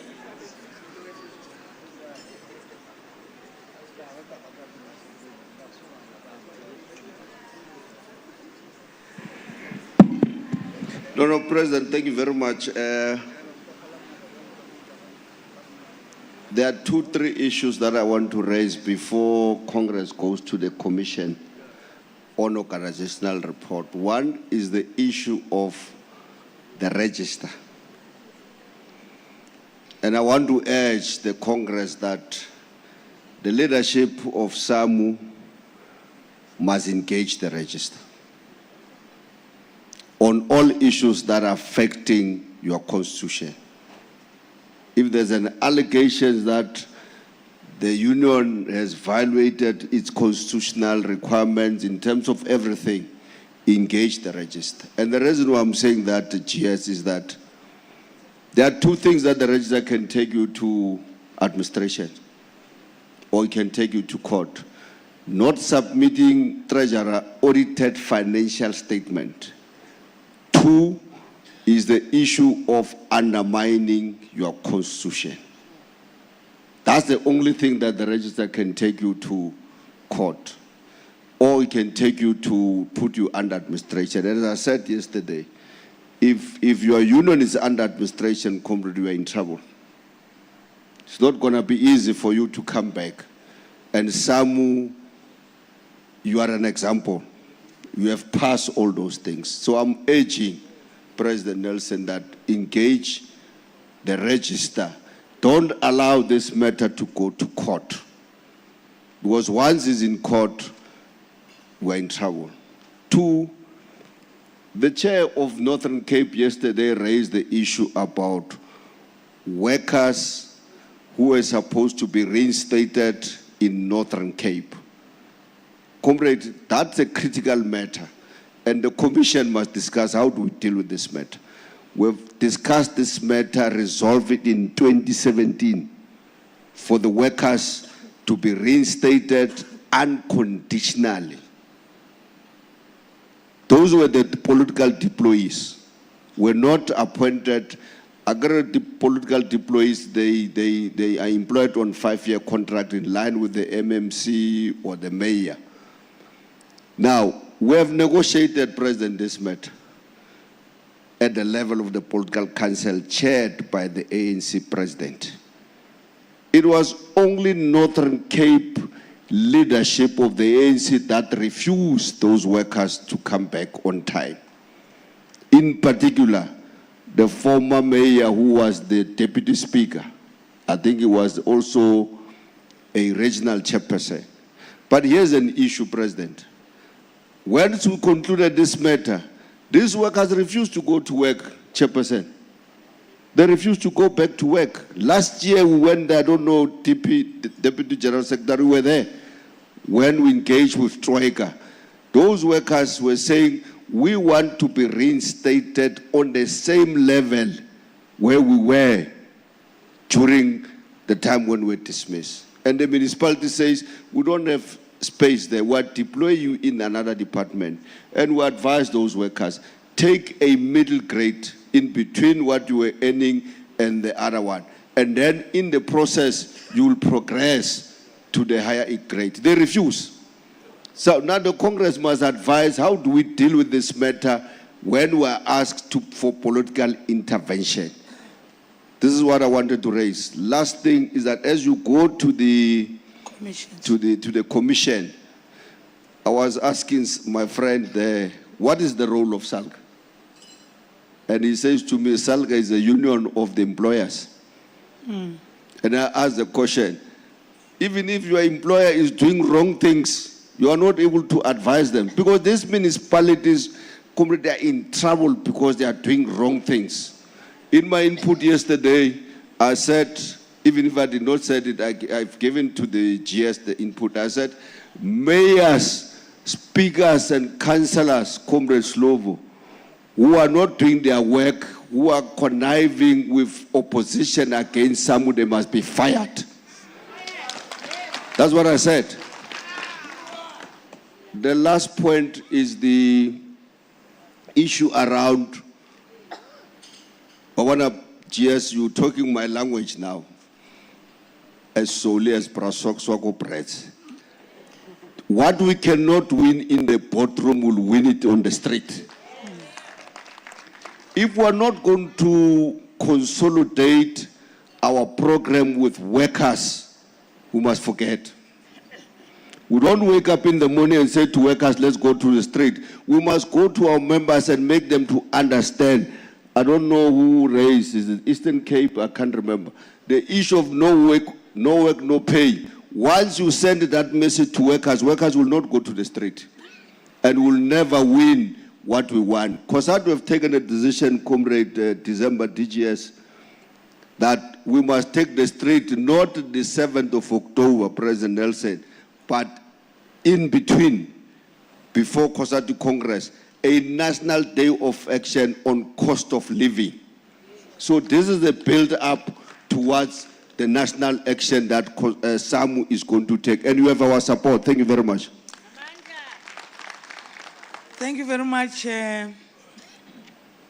Mapalanomkulu Jigelele, our GS of COSATU. In fact, you are here to give us guidance. Thank you so much. And Second Deputy President of COSATU. Baholi, we are done for now. We are taking the report to the commissions. The rest will follow when we go back to report on the work of the commissions. But before we go for commissions, let's invite our National Treasurer to come and present the financial report. Like I've said, the two reports were presented before the CEC that was convened on the 5th of March. It's 2 weeks back. And technically, it was adopted by the CEC. So all of us, as the CEC, we are here to present before Congress delegates. NT, over to you, Sozmal.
They were singing for the males, so they must sing for you now.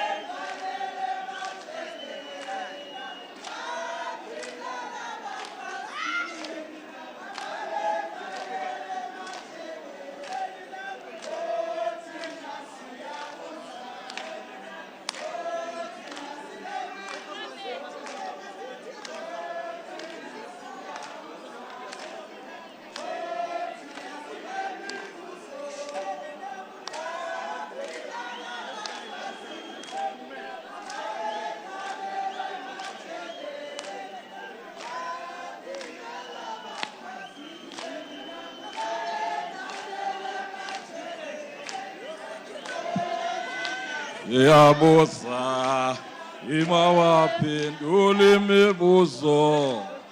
Withina siyabusa, abaphendula imibuzo. Ibaphena labafazi, ibabevalelwe emajele. Aphena labafazi, abevalelwe emajele. Yeah.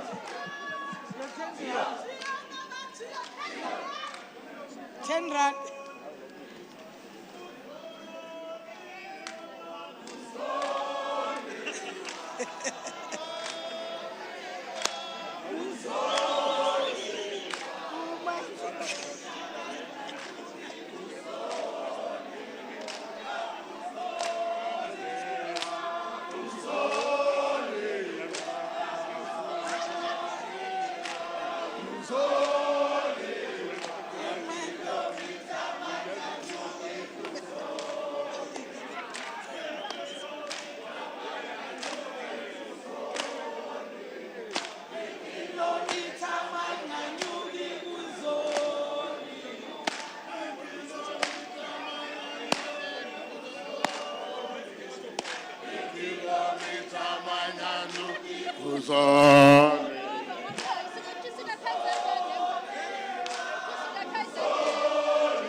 Amandla! Amandla! Amandla! Amandla! Comrades, we are not going to break for tea. We rather have working tea whilst Comrade NT is presenting our finances. Thank you very much. Thank you, Mongameli. I shall try and knife Shop Steward voice. Thank you, President. Greetings to the NOBs, our guests, and the delegates at large. Comrades, my report is going to be summarized. You have the document in front of you.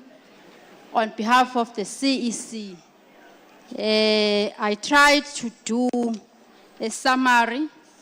If you go to the first pages, there's just a summary of the financial report in a form of audited financial statements.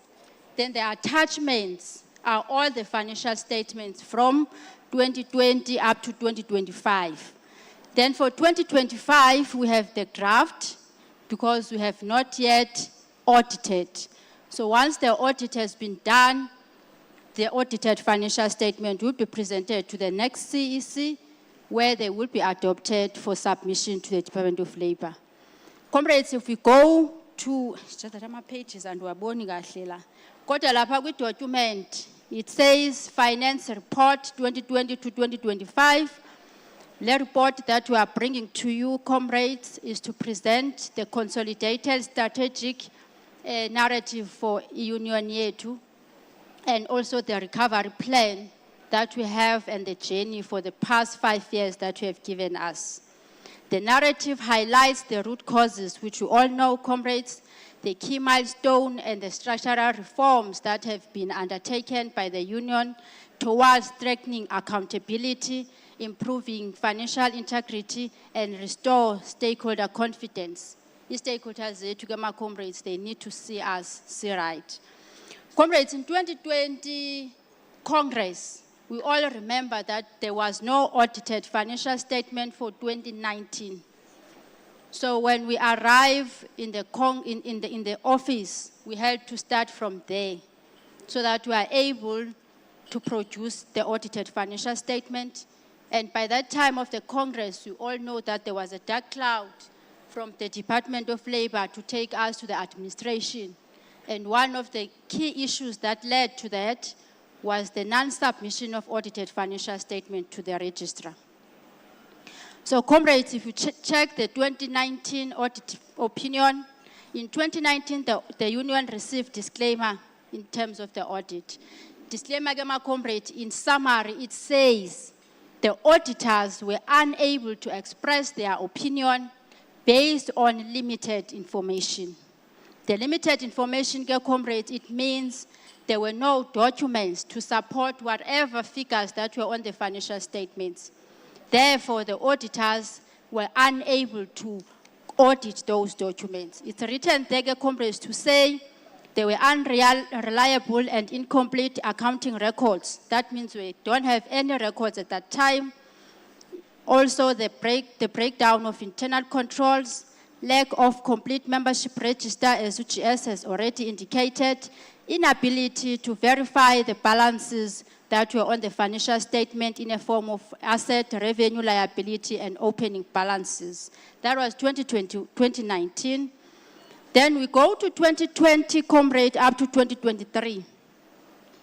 In 2020 to 2023, we receive the qualification. But the qualification that we have received for the 2020 up to 2023, each and every year it gradually reduced the paragraphs or the major emphasis that the auditors had given us, but we remain in the qualification. If you go to 2020, the summary says there's a table, comrades, there,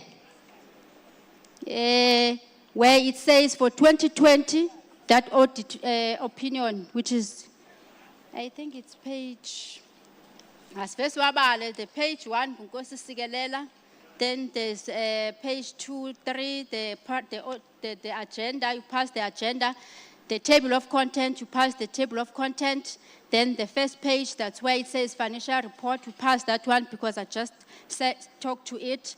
Then you go to the table there it says 5-year audit outcome summary of the main account. Are you able to see it, comrades? Then 2020, we received the qualified audit opinion. The reason for audit opinion of qualified, it was because of the revenue in terms of the membership, trade and other receivable, material uncertainty related to going concern, current liabilities that exceeds our asset. So when we have liabilities that are more than asset. Okay. Thank you, President. President, for the sake of smooth running and progress, comrades, we are at a point where we will call in the Election Commission to give a direction on voting process. And then we will go to lunch afterwards. And then commissions will be after lunch. Yes. So that's what's going to happen, comrades. ASA will come in to give directive.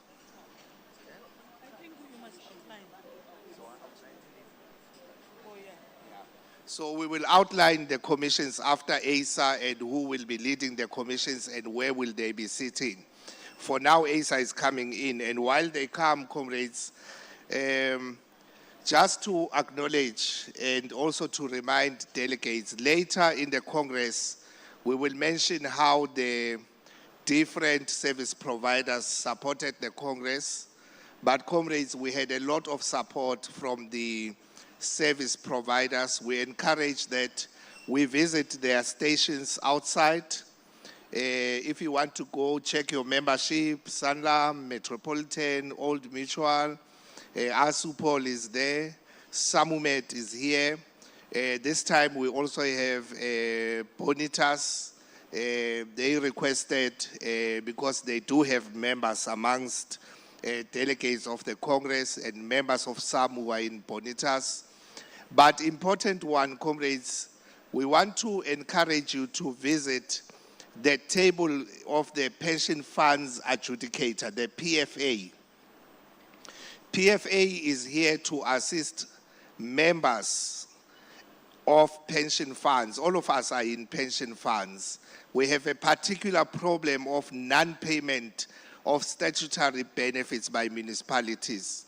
If you want to go and check what can be done with your own matter, because what we have found, comrades, is that as a union, we cannot act for all members in one. On pension fund, every individual member needs to fill in a complaint form. So we've had a meeting with the pension funds adjudicator. This is the first one where they are coming closer to members.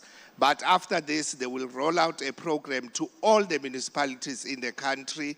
You will be able to check the status of your pension fund. You will be able to lodge a complaint where the municipality is not paying your pension benefits. For every individual employee where the municipal manager has not paid your pension benefit, they will be fined 10 million rands, not up to 10 million. For each and every person complaining, if the adjudicator issues a directive and they don't comply with it, the adjudicator goes to High Court and the municipal manager gets fined 10 million rands for every employee. Comrades, that's a powerful campaign which we need to run and embarrass these municipalities that are continuously frustrating us. So the PFA is here. If you want them to come to your municipality, you will be giving the contact, but we will also coordinate from national office. Let's go and visit that table so that we get assistance and we can go and assist our members. Viva Samwu, viva! Amandla! We wait.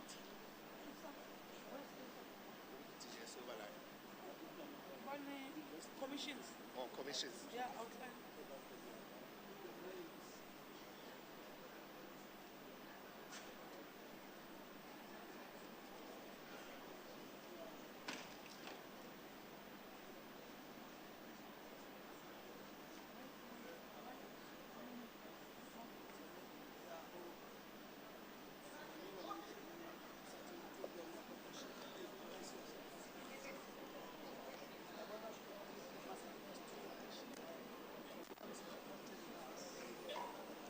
Okay, comrades, we are going to have a number of commissions during this Congress. We have 5 commissions. The commissions are outlined under the program. You will see them. Every book has a program. So we have a political and international. That is one commission. That commission will meet in this hall. Political and international. Then there's going to be an organizational commission. That commission is going to meet in this room here on the site. That is building organization. Then we have socio-economic. Socio-economic will go through that door, up the stairs. There's a commission room there. And then we have collective bargaining and campaigns. This commission is sharing in this hall, so that will be political international, and the other commission will be in this corner, that is collective bargaining and campaigns. And then finance and social benefits, there's a commission room through that door. That will be finance and social benefits. Political international, building organization, socio-economic up the stairs, collective bargaining and campaigns, that corner, finance and social benefits through that door. There's a commission room. Thank you. Facilitators.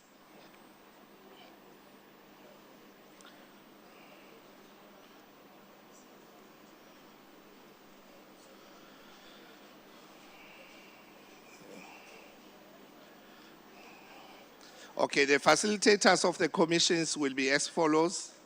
Let's just get there quickly. Okay. So international and political, that commission over there, the chair will be Comrade Manyaka and Comrade Mukwena. The chair of Mpumalanga and the chair of Free State will be chairing the international and political. The scribes will be Comrade Dimas, the PS of Northern Cape, Comrade Nogbonga, PS of KZN. And the rapporteur or the reporter will be Comrade Undlela, the chair of Eastern Cape, and the resource person will be Comrade Lawrence. So that is international and political, which will be chaired by Comrade Brian Manyaka and Comrade Tseko Mukwena. Collective bargaining will be chaired by Comrade Kiva, the chair of Western Cape, collective bargaining and campaigns, together with the chair of Gauteng, Comrade Esther Mtakiana. They will chair collective bargaining and campaigns. The scribes will be Comrade Rapelani, the legal officer, and Comrade Kahiso, young workers, will be the scribes for collective bargaining and campaigns. And the reporter will be Comrade, the chair of KZN, Comrade Stembiso Dlamini. Some of these comrades, we didn't know they have names and surnames, we just know the chair. So the chair of KZN will report, and the resource person will be Comrade Papiki.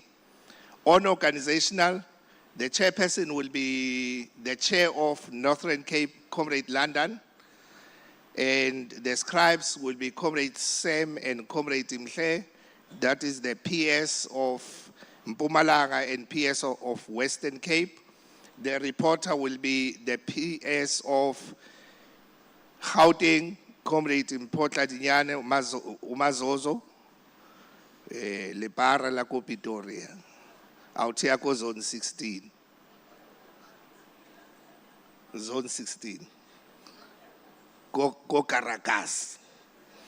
And then the resource person will be Comrade Menzi on organizational. Socio-economic, the chair will be the chair of Northwest, Comrade Papipiti.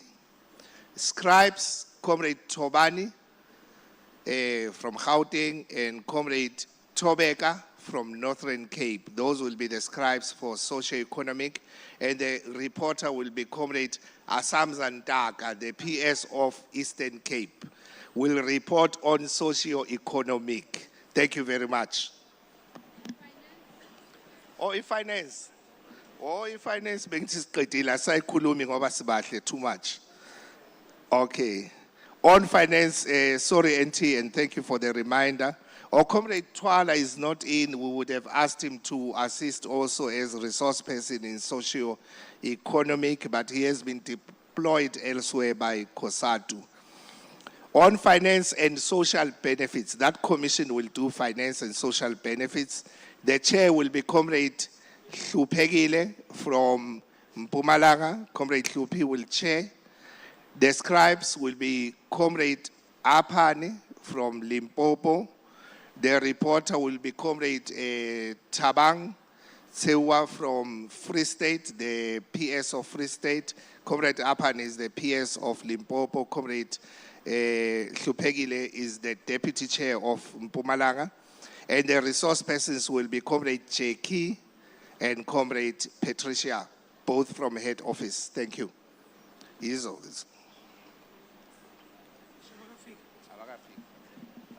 Thank you very much, Paul. After ASA, we are going to break for lunch. 1 hour lunch, and then go for commissions. Come back at 5 o'clock for reporting.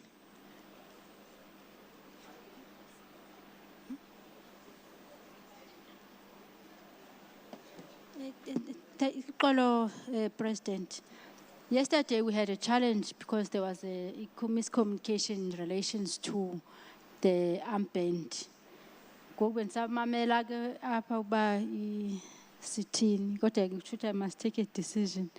Comrades, if VIPs zethu zizawuba ne-armband as yellow, then the red one will go to all the delegates. Intente ezimbini, my comrades, the big tent with the red armband, izaba kule tent enkulu. Then aba bazobe no yellow, they go to a small tent. Because yesterday, if they are messy plates needs no needs on the other tent and comrades were on the other side. Then secondly, President basically caterer that the food must be ready at 2. Since yesterday is break late and kutya kwasongathi kuyabanda. So the food is not ready now, it will be ready at 2. Then the armbands is outluliswa like yesterday. Thank you.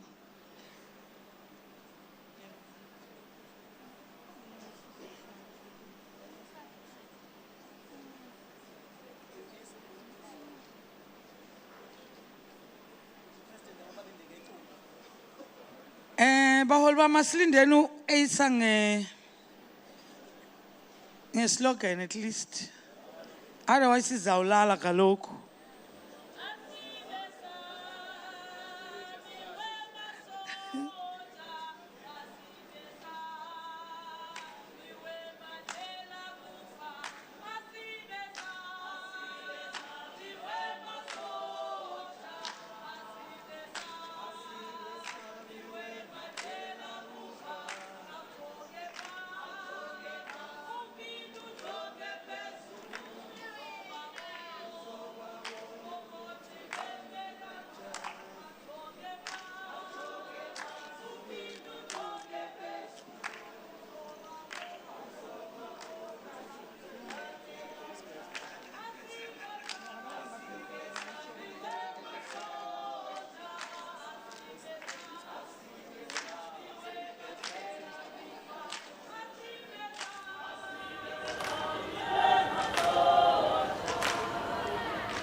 Comrades, can we request with due respect?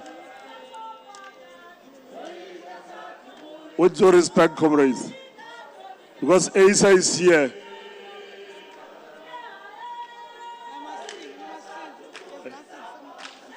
No, we want to.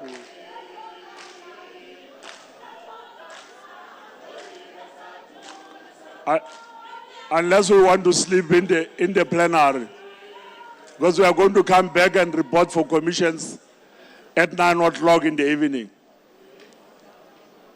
The reason why, Comrade Madikiza, we said we must have marshals and security. We knew this moment will come where we go to commissions. We are going to lock all the gates. We are not going to allow delegates to leave. On a lighter note, it will never happen. Congress is for delegates. So, but we want to manage time, comrades, so that we are not leaving Congress without reporting on commissions or without going to commissions.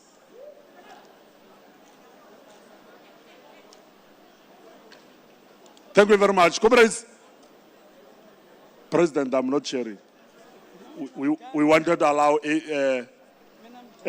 ASA to come and give us a process. As agreed from what GS report has reported, out of what ASA will have told us, we'll then break for lunch, and then we'll then agree on the other process, including the voting and the reporting. GS will come and indicate as to when are we going to come back here. But our play, comrades, is that as leaders of delegates, can you manage comrades to be in those commissions? Can you try as much as possible that your delegates are in those commissions? I will be in international and political, which will be, the rapporteur will be chairperson of Eastern Cape. We expect chairpersons to be there, mostly. Chairpersons who are not chairing other commissions. We expect them to be in that meeting. The deputy chairpersons, we expect them to be where there is a campaign. Comrades, at the back, I don't know which meeting is that side. What's that? Comrades, there is a meeting in that back there. I don't know whether it's your region, it's your province, or it's Esther's province. You said the Val River. The Val River has a bridge. Comrades are just able to pass through. There is no. It's like France and Germany. They used to have a border there, but you are just passing every day. You are told that you are in Germany, while you yourself you thought you are in France. So that's what is happening. The two provinces, comrades. Can we request, comrades, so that we can ASA, if there is something that needs to be raised with the table or with the province, the leadership is there. Officials. Comrades, if there is a matter with officials, can that be taken up with the office? So that we are not disrupting the Congress. So far, we have done well in terms of self-management. Nobody's managing us, self-management for the Congress. Let's continue with that spirit, so that as and when we conclude tomorrow, the Congress will still be in this mood. Asa.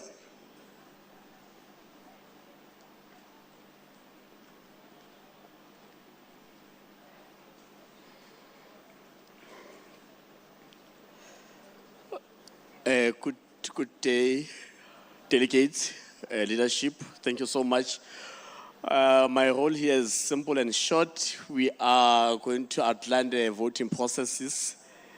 We have, the leadership has advised that I think the GS will explain us what time we're going to be voting. The voting station is down here at the back. It's called Youth Unlimited at the venue there. Secondly, we are going to be using our text, so everyone must have their text to vote, to come as a way of identifying themselves. Number 3, we are going to pair provinces. When you go there to vote, you are not going to come haphazardly, but you are going to come as per province. So Gauteng is going to be the first voting province. Together with Northern Cape, they will come at one go, so that we speed up the processes, or the process. The other important one is this one, through UGS leadership. The observers, the Congress needs to give us observers. We know that we've got 9 provinces, and as a result, we are going to request that we have 9 observers. We cannot open the station without them. We need to go and induct them that site as soon as that takes place. I don't know when we are going to go for voting, but we can, once we go if it's 4 o'clock, then can we have them before 4, which is around 3:30? Or we can have them now to go and we induct them, but they must be there when we open the station at 4. They must be there.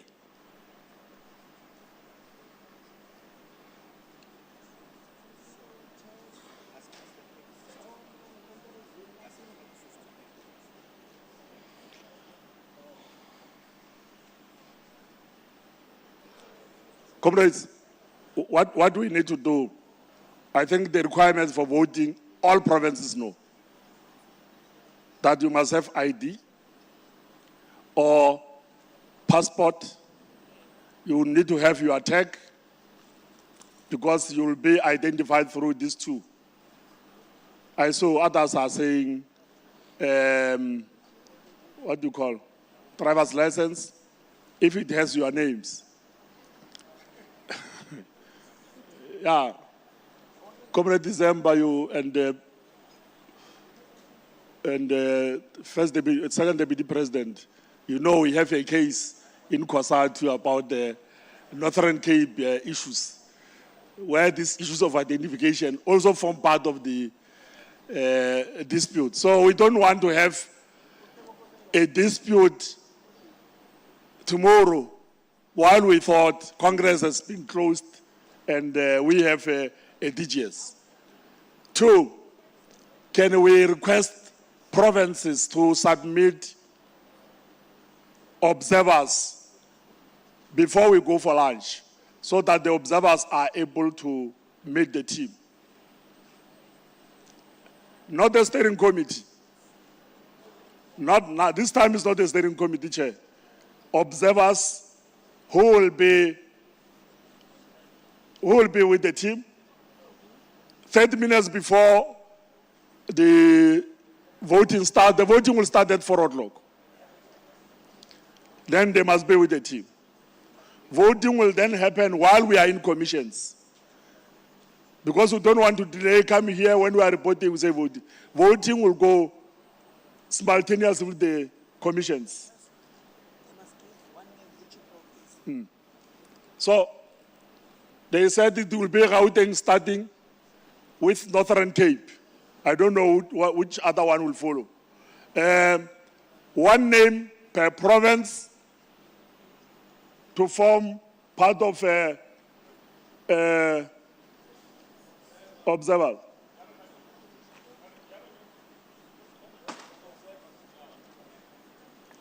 Observer.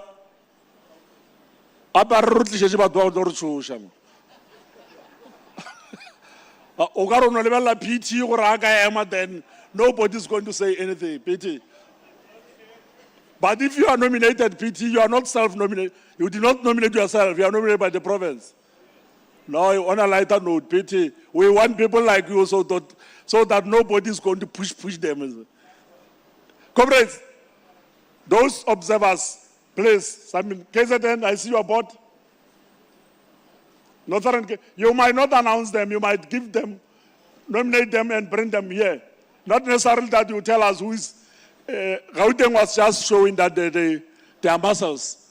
So we are giving it to yourselves, but make sure that before you go for lunch, you have them coming here.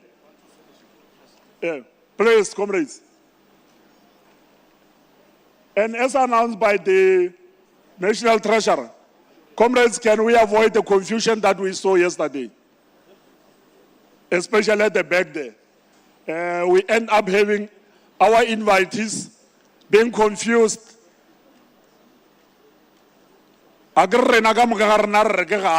Conference again. We have invited these comrades.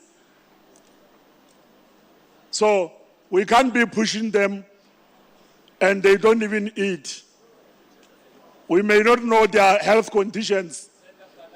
So we don't want to have problems. We must allow them. Not all provinces are here.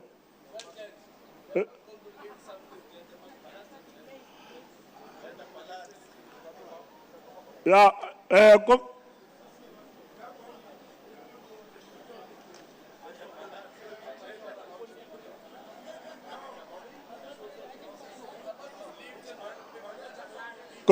comrades, when the constitution says 1/3 should be gender, we mean every structure.